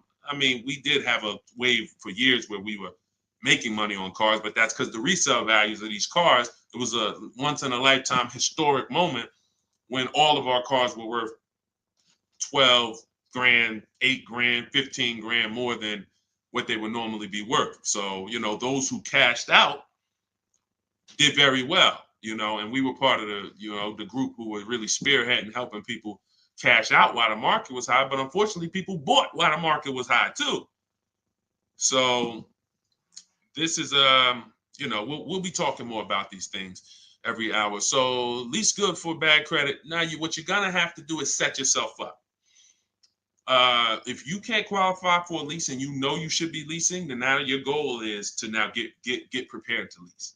That might take you a year or two. And we're going to talk about how we buy an inexpensive car to get set up for a lease. We don't go out and buy a $20,000, $30,000, $50,000 car when we know credit's not where we want it. But if you give me a year or two, I'll get myself up to a 650, 670. I'll use an inexpensive car to build a good payment history, because I'm paying more for interest because my credit's not good. So the last thing I want to do is buy an expensive car and have a higher interest rate. Now, when I go to switch out of that car in 2 years, because I'm ready to get my brand new lease, now I got 10 grand of negative equity. That's now, first it was credit stopping me from getting the lease. Now I got too much negative equity stopping me from getting the lease. These are two things we want to avoid when we're trying to set ourselves up. And the way we do it is we make sure we buy the least expensive car we could get a loan on. We want the smallest loan possible. And then we get a reliable car, and our plan is to switch out of that car in 2 years. Make the payments, pay the higher interest, but that's okay, because in 2 years, I'm driving something brand new off the lot and I'm leasing it. So that might not be the ideal car. In fact, it shouldn't be. But some people go and say, well, if I got to do that, man, I'm going to go and get the Dodge Charger with the Hemi engine, and now you're buying a $30,000 car, $25,000, and you're putting that interest on top, and now you're buried. So you're not going to be any closer to getting a lease in 2 years than you are today. We don't want that. You got to bite the bullet And if you got a ton of money, I'll show you how to get it done, and you can get a little bit of a nicer car. If you got bad credit, but you got 10 grand, you don't have to get a $10,000 car, but we need to work these things accordingly, because the key is a small loan, reliable car. That's the key.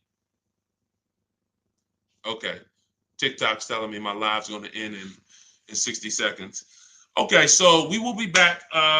Y'all are going to see, like, this is going to be what we do, especially during the book launch. My new digital book, Car Shopping for People That Hate Car Shopping, has everything in it I teach. Y'all know from my videos on social media, I don't hold back information. But if you want everything in one place, in a step-by-step written format, this is where you get it. It's called Car Shopping for People That Hate Car Shopping. 7 steps to saving time, money, and avoiding dealerships. And that's going to allow you to take what I teach, mastering the art of shopping from home, mastering making dealers and banks bid against each other for your business, and so that you can be confident. But please make sure you subscribe so that you can get, and if you're on our email list, you'll get notifications of when we go live, so that you can make sure you jump on. If you're in the market for a car, we want to make sure you are armed with everything you need to save tons of money. So thank you, We West Coast, a lot. Appreciate you. Instagram, we're going to get y'all involved, because somehow I'm seeing some of the questions and some not. Now the questions on Instagram popping up. That is so weird. But I trust that y'all got value, because, again, many of you do have the same questions. So we'll be back in the next hour. You'll get a notification if you're on our email list. Jump on. But if you get your book, I hope you enjoy it. I can't wait to hear your success stories, and I'll see you shortly.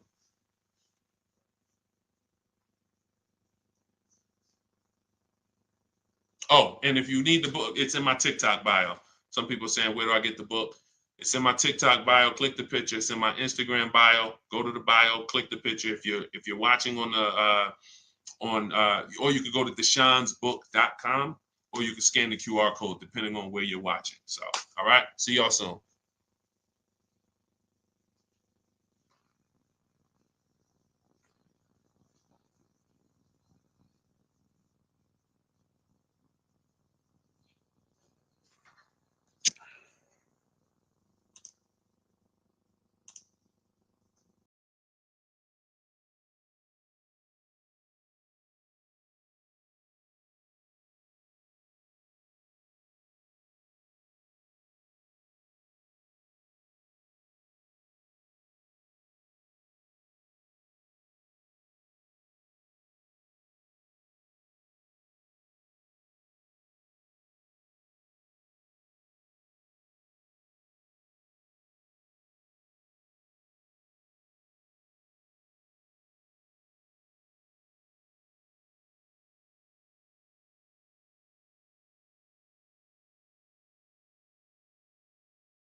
Down a little bit more. Why ask about the MSRP? This question is from TikTok. You need to know the MSRP for several reasons. If you're leasing, you need to know what percentage are you paying relative to the MSRP, because the 1% lease rule has always been based off the MSRP. If you got a lease payment and it was 1% of the MSRP, like $40,000 is the MSRP, your lease payment is $400 or less, then you basically stole a vehicle. And that rule has been around since the beginning of time. So when it comes to purchasing a used car, you need to know the MSRP, because how do you know how much you're saving if you don't know the original MSRP? How do you know how much you're saving? For instance, I bought a pre-owned Infiniti truck a little over a year ago. I paid 31 and change. I knew that the original MSRP was 54,545. Without knowing the MSRP, I wouldn't know how much I was saving off the original. And that's the only thing that's really important when you are shopping for a used car and you're trying to make sure you're getting a great price. There's other things you got to be concerned. There's 2 main things when you're buying a used car. Got to make sure you're getting a great car. You need a quality vehicle, That has nothing to do with price. Then the second thing is you got to make sure you're getting a below market deal and make sure you're paying a great price for it, in which case you must know the MSRP. Great question. Great question. All right, we got Dolan. Dolan will be bringing in questions from all platforms. We're live on TikTok, Instagram, YouTube, and Facebook. So just start typing your questions, and we're going to get to as many as we can in the hour. And, if you have a follow-up question, I'm just going to try to blitz through. So you can certainly throw up the next question whenever you're ready, Dolan. I'm 8K under. My credit is challenged. My car is in danger of getting repossessed. What do I do? All right. This one's also from TikTok. I'm 8K under. What do you mean 8K under? I'm probably underwater. I'm going to assume that means you're underwater, negative equity. If that's the case, then what you want to do is you want to get so you're at negative equity, but then you're also behind on payments. I mean, you got to catch up on the payments. I mean, you could try to refinance. You're going to have a hard time. Negative equity, you can't sell it. If you had positive equity, you could sell it. You gotta make money. It's grind time. Like there's certain things in life where we have bills, and the only situation we can do is pray and go and make money. Without money and bills, anyone's going to, this is a hardship, but this is without money or somebody to help you. I can't think of anything. You have a payment due. So, the best thing you could do right now is to focus on how you can make some money so that you can pay the car. Negative equity isn't the biggest problem. The biggest problem is the car is in danger of being repossessed. If the car gets repossessed, now you got to start over.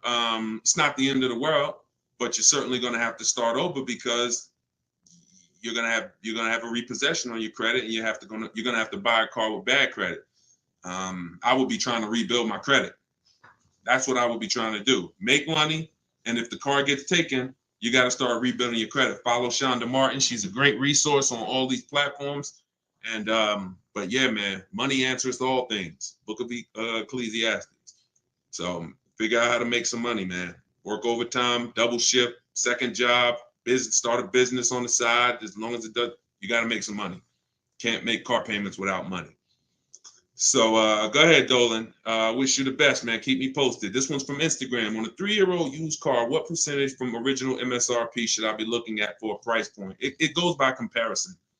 You should be comparing. Without something to compare it to, you won't be able to see the actual, what the discount should be. You need something to compare it to. We do these live shows. We got a couple hundred people on here already. The goal is to figure out through comparison shopping what you should be doing and what you should be paying. Hold on one second, y'all.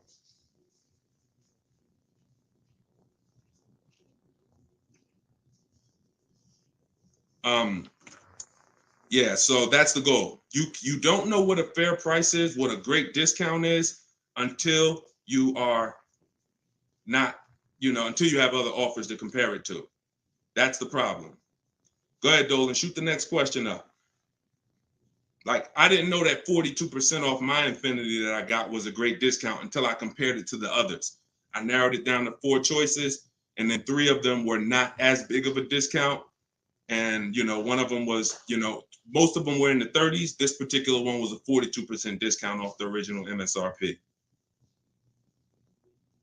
Go ahead, Dolan. Oh, this one's TikTok. How do I get the lease rate down? You always, listen, the only way you're going to get a great lease deal is by comparison offers. You got to get at least 5 offers because 80% of dealers are overpriced. And the only way you're going to see that is by looking at other offers. See, most of the questions y'all are going to find out have to do with you shopping for cars the way you shop for other things in life. You shop for everything else. When we get great deals, it's comparisons. Everything we do is a comparison. Now, the only way you have price assurance is through comparison. and knowing if somebody tells you, we guarantee no one will beat our price, or hey, Walmart says you could buy this item and if you find it at a lower price, you know, we'll match it or we'll beat it. See, that's price assurance. That's comparison. That gives you peace of mind of knowing I'm not overpaying. And the only way for you to bring that same piece, the reason why we're able to, and for those of you, if this is your first time on a live with us, type 1. If you've never been on a live stream with me, type a 1 in the chat. See how many first time people we got. How many people first time? What y'all are going to see is what I'm teaching you to do is shop for cars the way you shop for everything else. Because the way you shop for cars now, you don't shop for anything else like that. Okay, Ronnie, I see you, Stoner Kid. Okay. I see you, Amelia. Okay, Batman, good to see you. Edgar. Okay, Paul, we got a lot of first-time people on here. So what you want to do is start shopping for cars the way you shop for everything else. And we get great deals by comparing offers. Now, some of the people I'm going to introduce you to and the way they've gotten their deals is by using what I'm teaching you. Everything that I teach comes out of my new digital book. It's called Car Shopping for People That Hate Car Shopping. 7 Steps to Saving Time, Money, and Avoiding Dealerships. So in that, I have 2 systems for how we comparison shop. One's for new cars and leases. You got to get at least 5 offers. And some of you are like, Deshone, how do I get 5 offers? Well, you stay on. We're going to talk about that. It's easy to do when it's online, but you won't see how different the prices are. When you see, man, everything seems overpriced, it's because you're dealing with what I call the 80%. Dealers that are the 80% are overpriced. They're going to charge you as much as they can because they don't think you're going to find the 20% dealers that are going to beat those offers. So when you talk about how to get a lease rate down, like you look at somebody like Danielle. This is Danielle's lease. She just got a lease on an Audi not too long ago. $44,000 vehicle. She paid $550, no money out of pocket. She just gave him $550, drove off. No down payment. So a lot of the things you're going to see, this is the reason why I represent the Unlearn, Relearn brand. Because a lot of what you've been using, you got to unlearn. It's not going to work here. But I'll help you do that. I'll help you do that. So for the launch of my new book, you can get yours for 75% off in my TikTok bio. It's normally $97. It's 75% off while we're on the broadcast. You got 30 minutes. And Instagram bio, you can get yours. And if you're on YouTube and if you're on Facebook, I'll put the link for you guys. Y'all can get yours. But that's how you get lease rates down. Comparison offers. Making people bid for your business. Stop negotiating, guys, and start making people bid. We'll talk more about that. Go ahead, Dolan. Shoot the next question up. We're taking questions from all platforms, Facebook, Instagram, YouTube, and TikTok. And could everybody who shares invite somebody? If you're a sharer, I appreciate it. I always give, we're trying to figure out something special we could do for the sharers because there's nothing, I told y'all, inbox me. If you got ideas, what could we do to reward or come up with something for the sharers?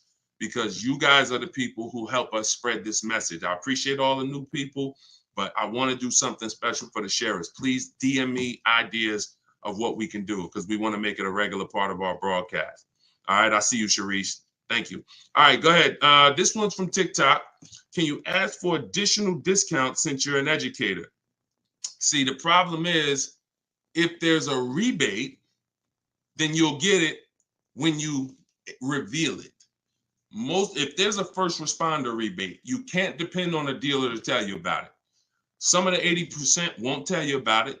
Some of the 80% won't give you the whole thing. If it's a $1,000 rebate, maybe they'll tell you it's 500. We don't trust the 80%.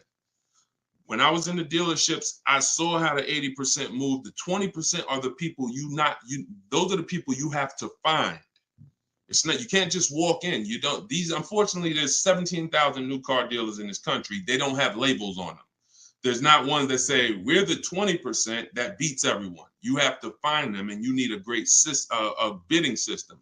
You could do it manually by phone, or you can do it my way by email, copy and paste. So, but you're not going to, it's like people said, well, I have a GM, I get a special price with Ford. I get a special price with General Motors. You can't depend on the dealer you're dealing with to tell you the special price and to tell you the rebates if they have them. The only way you're going to see it is by getting at least 5 offers, and then you'll be able to reveal who gave you the real offer. Some like, it's unfortunate, but it's actually better for you, because when who's not a good negotiator? Type not me if you are not a good negotiator. Just speaking honestly, you're not a good negotiator. It's not your thing. I consider myself to be pretty good, and I won't do it. All right, Danny said not me. Okay. Rai, sorry, I butchered your name. Lovey, okay. This is going to work for everyone who's not a good negotiator. Now, I am a good negotiator, but I won't shop that way. I'm always going to get bids, because if you're negotiating with the 80%, they're so overpriced. Even when they drop down a couple $1,000s, you're still overpaying. That's the whole point. That's why it's best for you to sit at home where you're in control. You can use my way, which is email. We copy and paste. I have a strategy in my book. It's called 25 to 5, where you're going to connect with 25 new car dealers. This is only for buying and leasing new cars. This is not for used cars. I have a different strategy for that. But you're going to sit at home. You're going to connect with 25 dealers online in about 20 minutes. And that's going to get you 5 offers using my scripts, using my replies. Now, the manual way to do it is to pick up the phone, call, and speak to at least 5 sales managers. But you need to get 5 offers. That's the only way you're going to see how much money that the 80% we're trying to overcharge you. Does that make sense? And it goes with the same thing with military discounts. Doesn't matter. Special pricing, employee pricing. You must shop multiple offers, because you can't trust the 80% to actually give you the real numbers. All right. Go ahead, Dolan. Bring the next one in. We're taking questions from all platforms. Did I post that link? The book is not good for used car. Absolutely. That's just my system. You're going to hear me talk about 2 systems of shopping multiple offers and options. One's for new cars and leases. That's called the 25 to 5. One's for used cars. That's called the multiple marketplace strategy. When we shop for used cars, we have a different strategy. You must shop for your best used car offer in a different way than your new cars. It's very different. They're both in my book. Y'all will hear me talk about them on my videos, on my social media videos if you've seen them, and you'll hear me talking about them on the live. 2 totally different shopping strategies based on your goal. All right, this one's from Instagram. When you walk into a dealership, the salesman comes right at you, right away. Can you tell him you're just looking for now, and I'll come get you when I see something? Of course you can. So using what I'm telling you, you should not spend more than 30 minutes in a car dealership ever. Tons of people that you'll see, the more you stick around this broadcast and the more you learn and the more you see our community over here. We've been doing this for 3 years, teaching the public. We've got 1,700 people we've worked with personally, a couple thousand books. People are using this stuff. It's not just the saving of money, it's time. You shouldn't be in a dealership if you're not there to test drive, or if you're not, see, we have something we call shopping, not buying. Very different. That's actually step 4 in my book. There's 7 steps. The last step is delivery. Step 4 is something I call shopping, not buying. You have to learn, if you're going to enjoy shopping and take control of your car deals the way I want you to, that when you are shopping, you are deciding what you want. That's shopping, deciding what you want. You can get your copy of the book in my TikTok bio. Everybody got 30 minutes to get it for 75% off. Somebody on TikTok said, how do I get the book? It's in my TikTok bio. If you're on Facebook or YouTube, you can scan the QR code, or you can go to deshonsbook.com. If you're on Instagram, you can go to my Instagram bio. It's normally $97, but it's part of our official launch. You can get yours for 75% off. So when you are there with a purpose, which means no one can actually talk you into something, because you're clear on what you're here for. I'm here to see what I like. I'm here to decide what I want. I got my kids with me. I'm here to see how this vehicle is. It comfortable? This is only for new cars and leases. We don't test drive used cars until the end.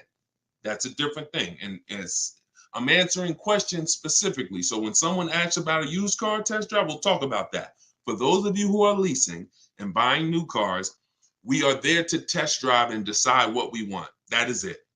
We do not talk numbers in the dealership. Listen, I want y'all to remember this. You will never, using what I'm telling you, you will never talk numbers in the dealership. If you are coming there to see a used car, the deal is made already before you get there. Your numbers, everything should be established online. That's the multiple marketplace. There's a very simple process that you can follow for shopping for used cars. By the time you walk in the deal, who's ever had a dealership that they had to walk out of? If you've ever had a dealership where you had to walk out of, type me if you've ever walked out. Somebody wasted your time. Somebody tried to, whatever. You went there and you're like, man, I'm leaving. This isn't good. I'm glad you did that, but I want you to get to the point where no one can even waste your time. That's what I want you to get to, which means every time you walk in a dealership, for a used car, the deal is made. You're just there to test drive it, verify everything you did online. We'll talk about this. And then you're taking the car, or you're locking up that deal. Not taking it because, you're locking up the deal. Now, with a new car, you are there to test drive only. I'm deciding what I want, and here's what, look, you got to be able to ignore this. Let this stuff go. Hey, can I talk to you? Hey, let me just show you these numbers. Hey, we got some real good deals this month. Hey, you know what? Have you seen the specials? Hey, we got a special price. Hey, we're taking off Hey, we're paying over $2,000 for people's trading. Hey, we're buying old leases back. All of this stuff, it got to just be, that junk got to go using what I teach, because that stuff works for other people. It probably has worked on you in the past. Now, you're not going to let people throw you off this agenda anymore. You are literally there to shop, decide what you want, and when you take your card, take the salesperson's card. When you come home, if you like that vehicle, we will be purchasing it and getting multiple offers from home, never in the dealership. Everybody clear? If you're clear on that so far, type clear. Everybody clear on that? Clear? All right, I see you, Dave. Yep, I see you, Danny. All right, go ahead. This one's from Facebook. Carla said, my granddaughter purchased her first car in November 2023. She wanted to lease, but was told she was too young. She's 20. How can she transition from a current car note to a lease car when she turns 21 next year? Great question. Who has a car that they're thinking of replacing? You have a car now. You're thinking about replacing that car. Could be a lease, and you have to replace it. Could be a car you own. Could be a car you're financing. So the first step in my book, it's called 7 Steps to Saving Time, Money, and Avoiding Dealerships. Car shopping for people that hate car shopping. First step is the most important question. We must know whether we're going to lease or buy. You have to see that as the foundation of your car deals. You cannot get a great deal when you should have leased, but you bought. It is impossible. You can't get a great deal if you should have bought, but you leased. So that's the most important question. That's step 1. How many years are we keeping the car? Now, after that, here's what you do. You guys who have a car you have to replace, including this young lady, Carla, she asked, you must do an equity assessment. This is step 2. Equity assessment is going to tell you, can you get out of your car clean? Can you get out of your car break even? Can you get out of your car and there's equity there, which means you can put that equity in your pocket or into the next transaction? Or do you have negative equity if you have a loan? So the equity assessment is going to tell you. Now, here's how you do it. You're going to call your bank. If you have a paid off car, you do not need to do this step. You can skip this step. If you have a loan or a lease, you're going to call your bank. You're going to ask for the payoff. I see y'all running the likes up on TikTok too. I appreciate it. Can y'all keep tapping the screen? I appreciate y'all running those likes up. When you call, you're going to ask them for the payoff.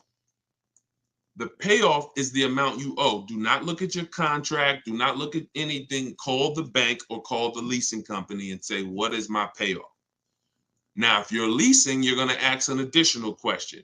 Do I have a third-party restriction?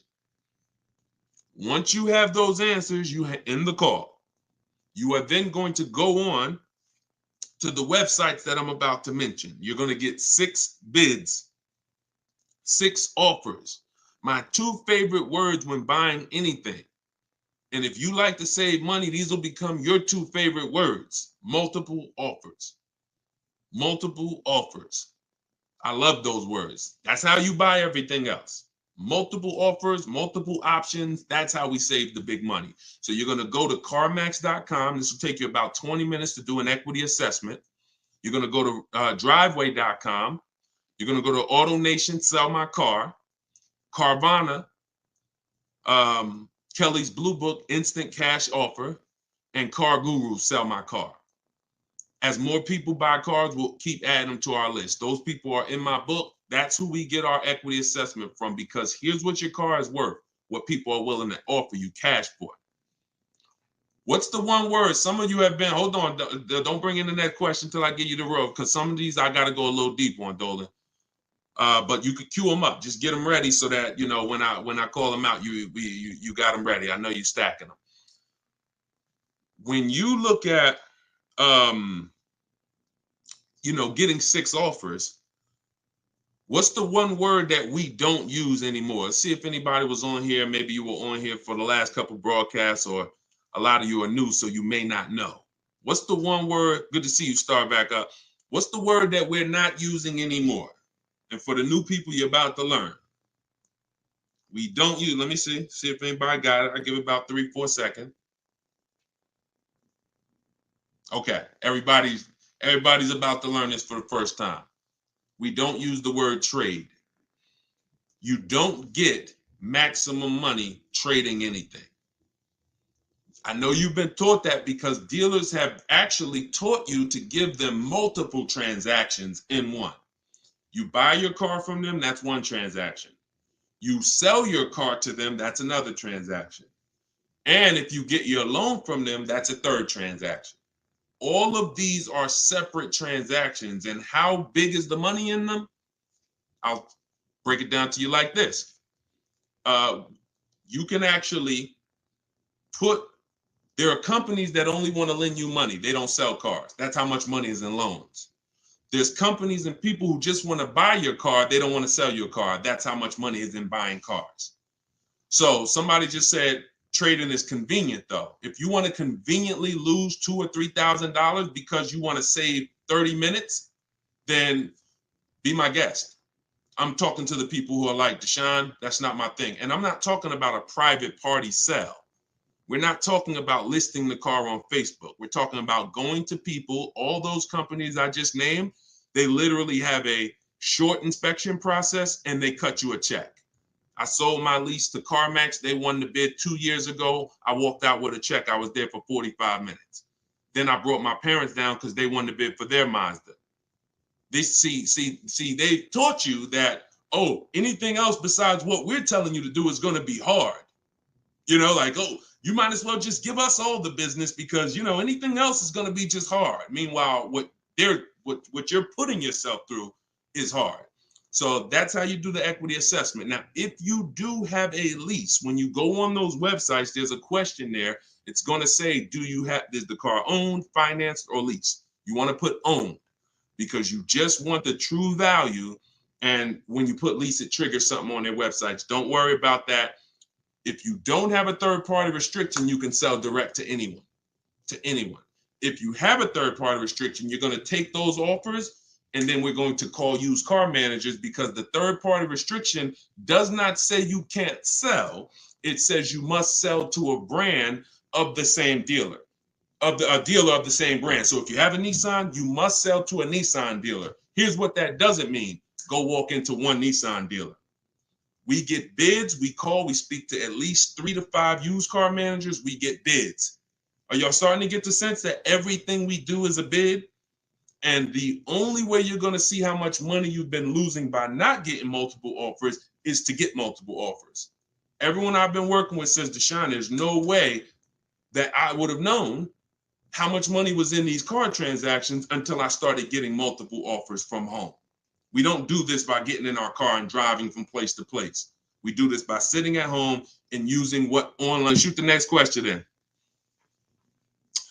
All right. And we're taking questions from all 4 platforms. So just keep typing them. We'll get through as many as we can in the hour. Erica, this one's from YouTube. I purchased a used vehicle from the dealership, and 2 weeks later they called me and asked me to bring it back because the previous owner wanted it back. Can they do that? Mm, mm, that's a nightmare. Mm.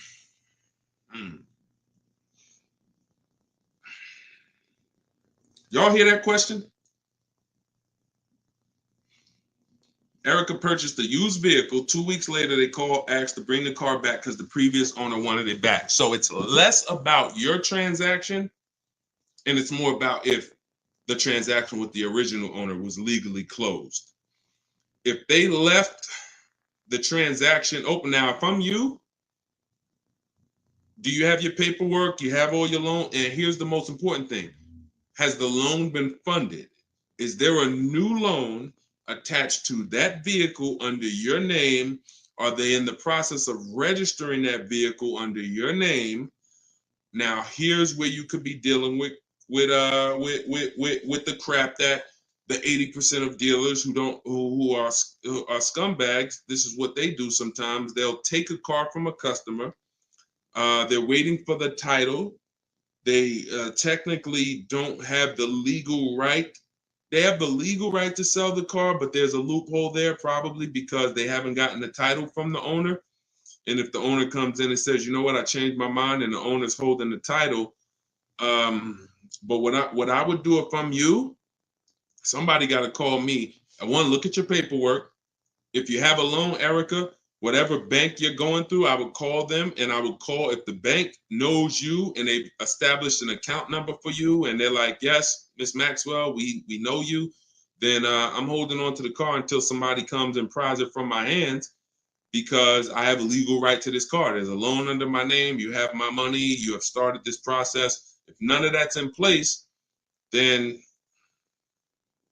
and it sounds like, I mean, it sounds like you dealt with a scumbag dealership, but that's what I would do. I'm not just giving up the car because you said, oh, the owner wants it back. The old owner wants it. That's not my problem. You made a deal with me. I have paperwork that is binding. And, you work that out with the owner because that happens sometimes. Dealers do some crappy stuff, or dealers don't cross their T's, dot their I's, and then and then the owner comes in, the original owner who traded the car. That ain't got nothing to do with who you sold that car to. That car is on the road and there's a loan attached to it, or there's been cash paid for it. Now I'm holding on to this car until you legally show me that I need to release this car. And I might call a lawyer and see, can I get some damages out of this? Like, this is just, God, the 80%, we got to put them out of business. And the only way you get these wolves out of business, y'all, is you got to starve them. I'm telling you, the more people that shop online, when you learn how to shop online the right way, people like this won't be able to exist. But because most people are still going in the old way shopping, giving them a chance to do this, keep me posted, Erica. It sounds like it's a terrible situation, but please keep me posted on that. Go ahead, shoot the next one in, Dolan. This one's from TikTok. What's the best practice for buying a car after bankruptcy? If the bankruptcy's been discharged, start rebuilding your credit. I've seen people who went through a bankruptcy. Once it was discharged, they started building credit immediately, and they were up to a 700 score in a year. So, it's the key is not to come out of bankruptcy and start buying stuff. The key is come out of bankruptcy and start rebuilding your credit, because if you can do it relatively quickly. Everyone should be following Shonda Martin. Some of you may know her. She's all over all these platforms. She does what I do, but she does it for credit. She'll do lives. The girl is brilliant, and I tell everybody about her. But that's the whole thing. You should be rebuilding your credit. You can do it quick. Get yourself up to a high 600-700 score, and then go and get a car.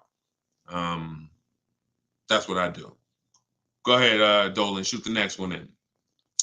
It's another one from TikTok. How do you feel about buying a car with a credit card? I don't. Credit cards are 20-something% interest. I don't carry a balance on my credit cards. Shonda doesn't recommend carrying a balance on her credit cards because the interest is exorbitant, and we would never buy a car with a credit card under any circumstances. Instagram. How do I keep my credit score from taking a hit each time I shop for a vehicle? Okay, good question. Let's go into detail on something I call the bank bidding war. Okay, this is something that I'm sure, unless you guys have been on here before, you've probably never heard. So you heard me say everything is a bid, right? So the same way we make dealers bid for who wins our business, who's going to sell us a car, same way we make the companies bid on who's going to buy our car, that's the same way we make banks and credit unions bid. 1 point on an interest rate on a $30,000 loan could be $1,000. So we're looking, so we take interest, we take shopping for car loans as serious as we take getting bids for the new car. There's thousands of dollars in loans. Remember what I said about 15 minutes ago? There's people who just want to give you a loan. That should tell you there's a lot of money in loans. They don't sell cars. So if there's a lot of money in loans, you're going to see this isn't about relationships. You're either going to be a relationship person or a money person. If you want to be a relationship person, type R. That's going to cost you money in what I'm telling you. If you want to be a money person, if you want to save all the money that you should be saving, type M. That's going to come at an expense of relationships because your bank is not your friend. They're in the business of making money. All right, I see you, Jennifer. I see, all right, a lot of people typing M's. Listen, if you used to go to dinner with your car salesman, invite them to the barbecues, that's going to change when you start getting bids. Unless he just wants to compete. If he's willing to compete, then it won't change. But going back to what Cindy's asking, how do I keep my credit score from taking a hit? So there's a way you do this bank bidding war. There's 3 rounds to it. 3 rounds to it. The first thing we're going to do is check to see are there any special interest rates for the car we're shopping for. Because if the bank is offering you 0%, 0.99%, this will only come from the company that makes the car. This won't come from a bank or a credit union. When you see 0%, 0.99%, it's like a finance rebate. It's like they're incentivizing you to finance, giving you very cheap or free money to use.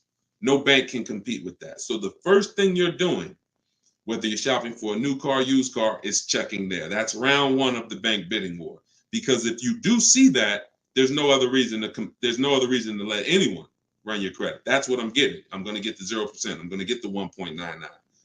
Now, if that doesn't exist, now what we're doing is we're shopping for our car and we're going to lock up our car, get our offers. No one needs your credit. When you're getting offers the right way, no one needs your credit to give you an offer. That's a lie.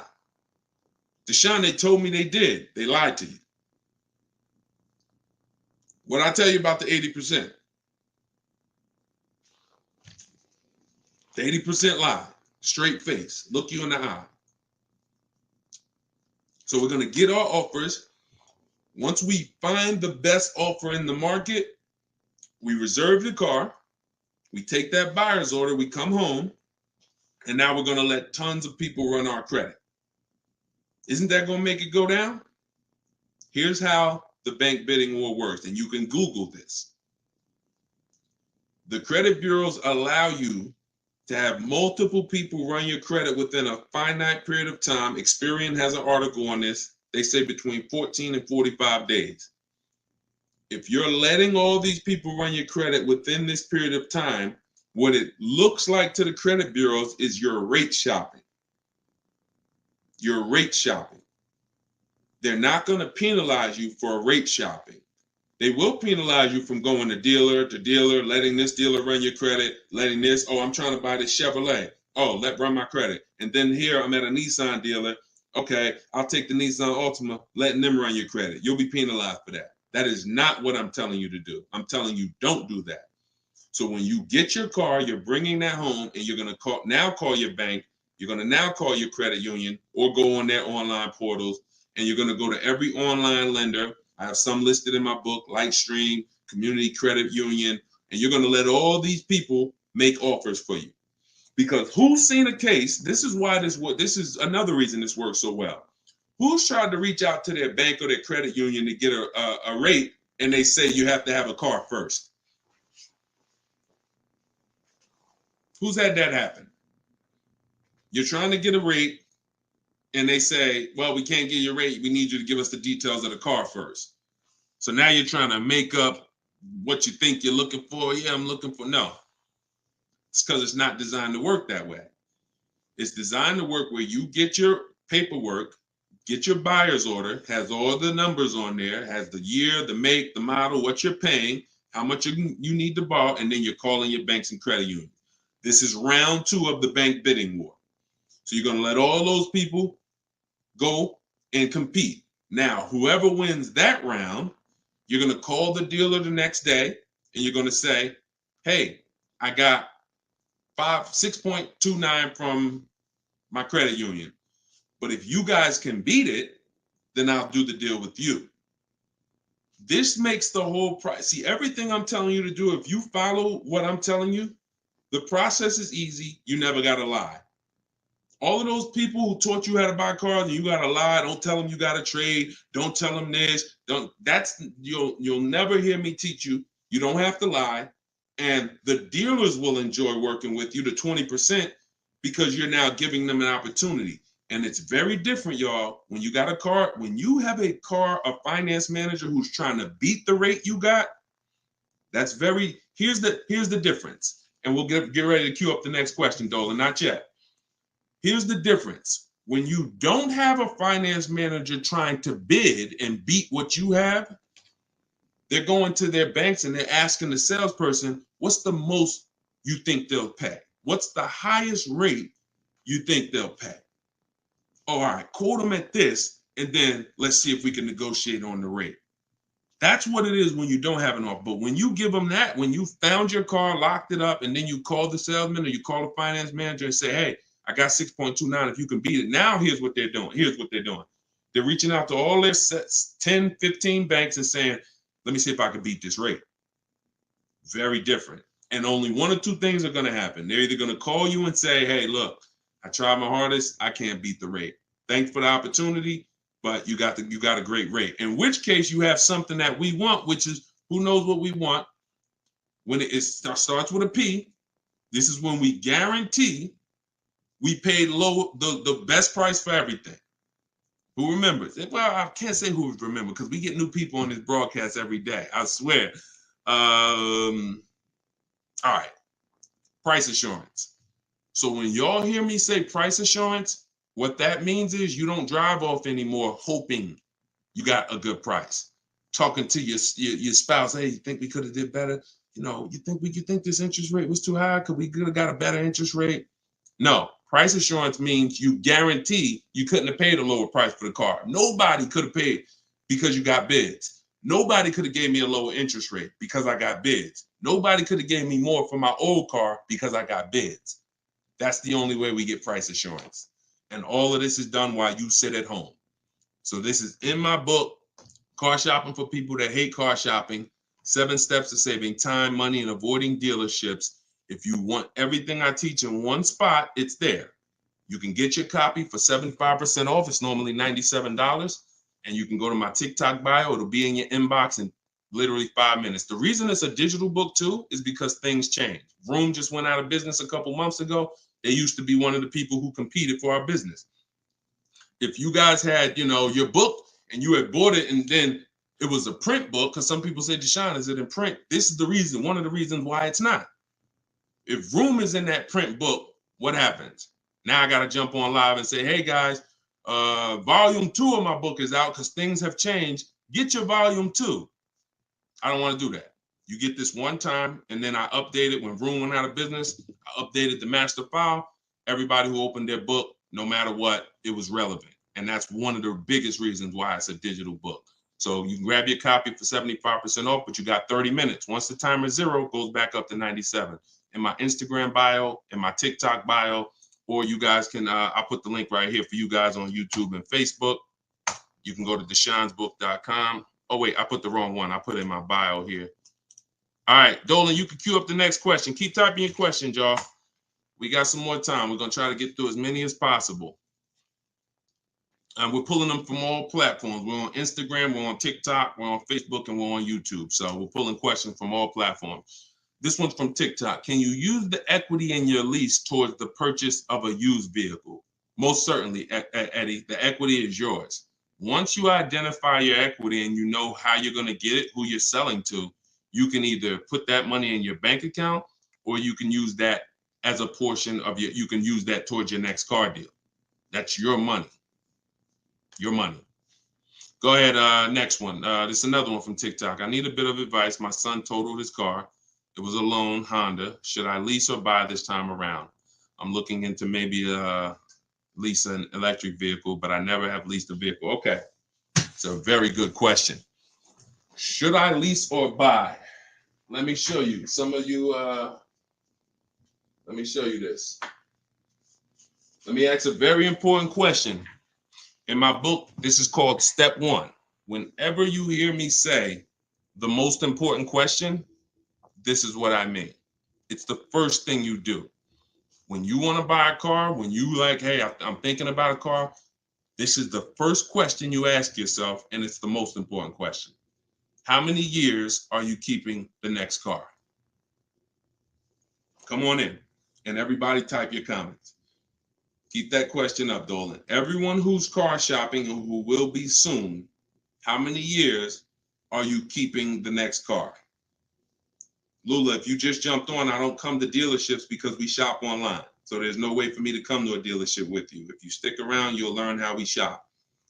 There's no reason for you to need somebody with you when you're in your house making car deals. Everybody answer. Everyone who shop, I want you to actually think about this. How many years are you keeping in that car? We're answering that question, Rob. Just tap into the broadcast and what I'm answering before you, because we're literally answering the question someone just asked, should you lease or buy? And the more you stay on the broadcast, because many of you are in the same situation, the more you're going to see someone's going to ask the same question as you. So just listen, and then, most times your question's going to be answered. All right. If it's electric, 3 years. Buying all cash. How many years are you keeping the next car? I got to just pay attention to the people that are listening. I'm sorry. All right. Hyla, I see 3 to 4. Vivian, I see 3 years. All right. 6 years. Okay. 3. Okay. 8 years. Okay. So the first question you're asking yourself, should I lease or buy? You're going to replace that question with how many years am I keeping the car? Now, if the answer is 8 or more, then you should buy. I'm going to tell you why. This has nothing to do with how you're paying for the car. A lot of you may get attached to, if I'm paying cash, does that change anything? If I'm getting, it doesn't, because the expense that you need to avoid that's losing you the most money is what I call the unseen expense. It's depreciation. So let me break this down for you very quickly. If you have a $35,000 car, you buy it today, what is that car worth a year from now? Even if you don't drive it, you got a $35,000 car outside in your driveway right now, brand new car. What is it worth a year from now? You didn't drive it 1 mile. Is it worth 35? Is it worth 35? No. Let's go deeper on depreciation, because now we're starting to see with that first question. I'm going to ask you some more. You have to see this is the unseen expense. You buy a car today for 35, you take it back to the dealer in 3 days. Is it worth 35? No. So what does that tell you? There's some expense there, whether you buy or lease. Many of you have been taught, I could just buy a car because I could drive as much as I want. Let's throw another one in there. You buy a car today for 35, you put 30,000 miles on it. Isn't it worth much less a year from now? So this is the unseen expense, and this is how it's working against you. You got to look at depreciation like this. See this curve? This is where you are the day you buy the car. This is what you pay for it. This is how it's dropping over 5-6 years.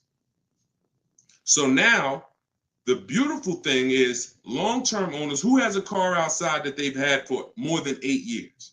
Type me. Some of you might have been 10 years. Some of you might have been 20 years. this is what you have to see. If you're getting rid of your cars anywhere in this 6-7 year mark, you're losing money. It's no way. It's no way you can replace something you bought and it's dropping like this. But here's the beautiful thing. For those of you who are like, look, I had my car for 12 years. I had my car for 8 years. I had my car for 10 years, 16 years. This is where you're at. That's how your car is losing value. See, the car you have that you've had outside for 10 years, what it's worth today, a year from now, isn't it going to be worth about the same thing? Right?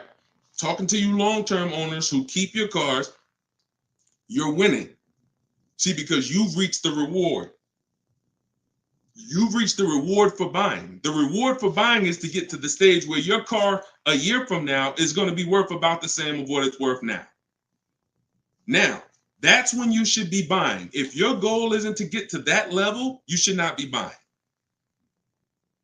You should be shopping for lease deals. Because there's only 2 ways to beat depreciation. What I just said, and some of you might be saying, Deshone, I can't, I'm not keeping a car that long. You should not be buying cars. You're not getting to that level. You're not getting to the winning. The winning is that. Got a car outside, paid off, barely losing value. It was worth $9,500 last year. It's worth $9,000 this year. That's the reward. Now, for those of you on the other side, if you're on the other side, you should be leasing. And I'm going to show you how drastic it is of a difference when you should be leasing, but you're buying. I'm going to show you that there's no way for you to get a great deal if you are buying when you should be leasing. Look at somebody like, let's pull up, we talked about Danielle earlier. Look at Tope. Tope got a BMW, $54,000 vehicle. Now, some of you know, every $5,000 on the price of a car is how much per month? Every $5,000 on the price of a car is how much per month? It's not 7 years, so it's always 8 years. See, in my book, it's something called the 8-year rule. If you're not keeping your car 8 years, you should not be buying. Okay, good. I see a lot of you are tapped in. Every $5,000 is $100 a month. So when you're looking at a $50,000 car, you should be thinking that's $1,000 a month payment. What about the down payment? Forget about the down payments. Down payments have nothing to do with the deal. We are just talking about boundaries. When we look at a $50,000 car, $1,000 a month, 5-year loan. $20,000 car, $400 a month, 5-year loan. Every $5,000 is about $100 a month. Now let's look at Tope's deal. Tope got a $54,000 BMW. She's paying $756 a month. I'm going to prove to you right now that if you should be leasing because you're a short-term person, you are not keeping your next car 8 years. You're not keeping your previous cars 8 years, yet you bought them. I'm going to show you how much money you've lost listening to people that told you you shouldn't be leasing. And we're going to correct that. So Tope got a deal, shopping multiple offers. The way I teach, she got multiple offers. She got $690 a month. That's a 1.26% lease. $690 on a $54,000 vehicle. So let's say we're going to break down real quick 3 different ways to get this vehicle right here that she got. One is the way she got it, leasing, because she's a short-term person. Now let's say somebody says, Deshone, I'm going to buy that car. That person buys that car. Let's say they get an incredible price and they save $10,000 off a brand new BMW. Okay? I want to show you that even with extreme cases of big money, I could teach you how to get the best price on the car, but it's not going to change. If your deal is on the wrong foundation, you can't get a great deal. So let's say somebody walks in right after Tope. They look at her car, they see her driving off, and they're like, man, I want that same car. All right. And they end up saving 10 grand. So they buy it for $45,000. Taxes, fees, probably put them up around 48. Every $5,000 we said is $100 a month. $48,000, that's a $950 payment, y'all. 5-year loan. No money down, because Tope put no money down. So we're comparing putting no money into these deals. When you start putting no money into the deals and looking at them, you're going to clearly understand them. Sometimes people use down payment money to confuse you. $690 a month she's paying, they're driving off paying $950. No way. Now a third person comes in.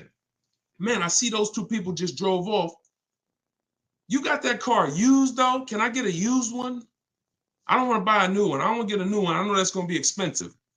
What do you think a brand new vehicle that was $54,000 brand new? What's a good price of that vehicle used, y'all? What's a good price used?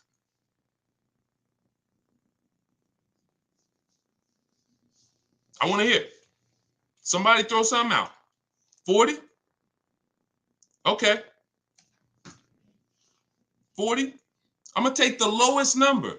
This is how it's going to, I mean, it's not going to be 30, okay? A $54,000 vehicle, you're not, let's take 21. Okay.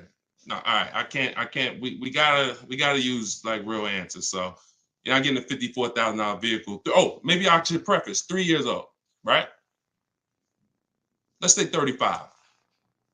Let's say 35, right? That's pretty conservative. 54,000 new. They find one for a great price. It's a used car. They get it for 35. Every $5,000, $100 a month. What's the car payment? 700. 700. So you have Tope, who's driving off in a brand new BMW, $690 a month. You got the person who bought thinking it saved $10,000, got an incredible discount, $950. And then you got the person who got a 3-year-old BMW. Warranty will be up next year. They're going to be on their own. They're paying $700. That's what I mean. I told you I was going to make it very clear for you that when you should be leasing, you cannot get a great deal. I don't care how much money you save off the car. I don't care if you buy a used one. When you should be shopping for great lease deals, you're not a long-term person. Now, here's where both of those people can beat Tope. Both of those people can keep their cars 8 years, long-term, pay the cars off. Now, we see them down the line, and now they're winning. And it's not that Tope is losing. It's just that they've all won now. Everything when you purchase cars, when you get to this stage, if a person bought that car and they're at this stage now, I had this BMW for 8, 9, 10 years, and it's not losing any value anymore. Oh, you won. That's the reward for buying. But if you're not going to get there, you're losing by not leasing. That's the leasing versus buying. I call that the most important question. It's the first question. When you open my book, it's step 1. How many years are you keeping the next car? That is the first thing you ask yourself because it's the foundation of your car deals. So everything that I'm teaching you is out of my new digital book, Car Shopping for People That Hate Car Shopping. 7 steps to saving time, money, and avoiding dealerships. Step 1 is the most important question. Step 7 is delivery. So by the time you get to step 7, you're either having your car delivered or you're picking it up. This is not a book you read and then you go take a test on it. This is an action guide that gets you closer and closer to your vehicle. And when you get to step 7, you're taking delivery. So you can get it for 75% off. Get your copy. Get your 75% off in my TikTok bio, in my Instagram bio. It'll be in your inbox in literally 5 minutes. If you're on YouTube or Facebook, you can scan the QR code or you can go to deshonesbook.com. All right. I love talking about this. Go ahead, Dolan. We probably got time for 2 more. Bring in 2 more, Dolan. Bring in the next one. And then we'll wrap. Yep. I drive too much to lease. See, hold on. Before you say that, you got to be very careful making statements. And I'm going to be honest with you, y'all. I will put what I teach and I put my people who learn from me against anybody shopping for cars. Because once you get this and once you get how to shop, you'll be able to do this in 60 minutes. You'll be able to get great car deals in 60 minutes. But in order for you to win, the best thing for you to do is ask questions here, not make statements. All right. This one's from TikTok. Can you use the equity in your lease toward the purchase? Oh, yeah, we got that one already, Dolan. We did that one. Shoot the next one up. This one's from Instagram. How do you compare car prices if the model has different options and packages? Are you talking about new cars or are you talking about used cars? let's just break down them both. How do you compare car prices if the model has different options and packages? The way we compare lease offers, we look at them from percentages. See, prices can change, but percentages don't. If I got a $40,000 vehicle and I'm paying under 400, that's a 1% lease. We call that a steal. If somebody offers me a $42,000 car, if it's 1%, then that's $420. That's why we go by percentages. Same thing with used cars. When we're looking at a used car, I need to know what the original MSRP was. I'm going to get this from the Carfax. I'm going to get this from, there's a site called With Clutch. Carfax has an agreement with a couple manufacturers where they have the window sticker there. So I'm going to get I'm not going to buy a used car, and I would never recommend you buy a used car without knowing the original MSRP, because we want to look at the discount percentage.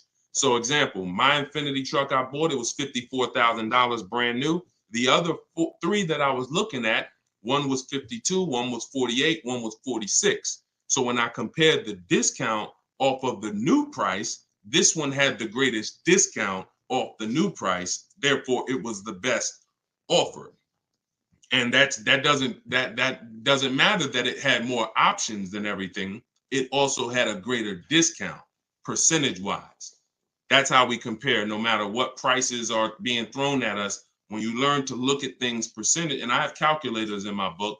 I have ways that we make offers. I have calculators that I've invented, online calculators where we plug in all our offers and then it spits out the counter offers that we should be making. All of that is in there. Like there's more stuff in the book than I could ever describe on this one live stream. All right, go ahead. Cue up the last one. Pick a good one. TikTok. Listen to him. He got me a check for $4K for my lease car. I said pick a good one. You picked a good one. Listen, a lot of people, and I'm glad. Congratulations on that. A lot of people didn't even know you could sell leases. If you didn't know you could sell a lease, type a question mark. Be honest.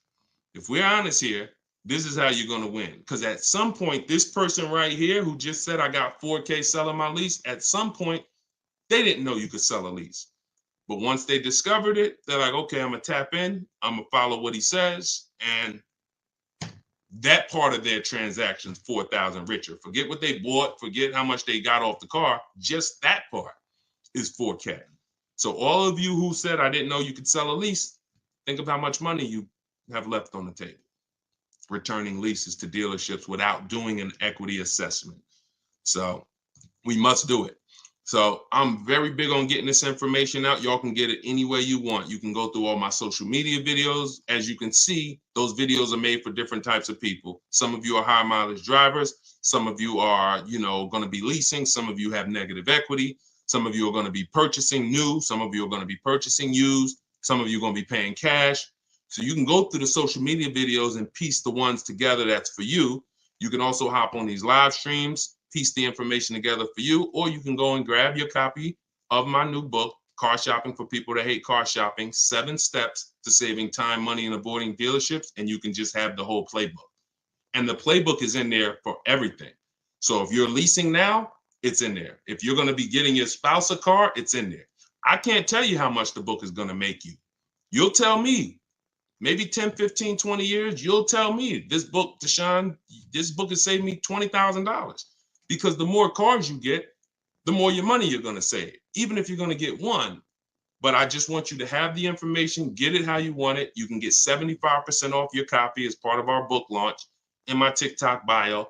Click that link, and then same thing on Instagram. Click that link and then click the button that says get 75% off my new book.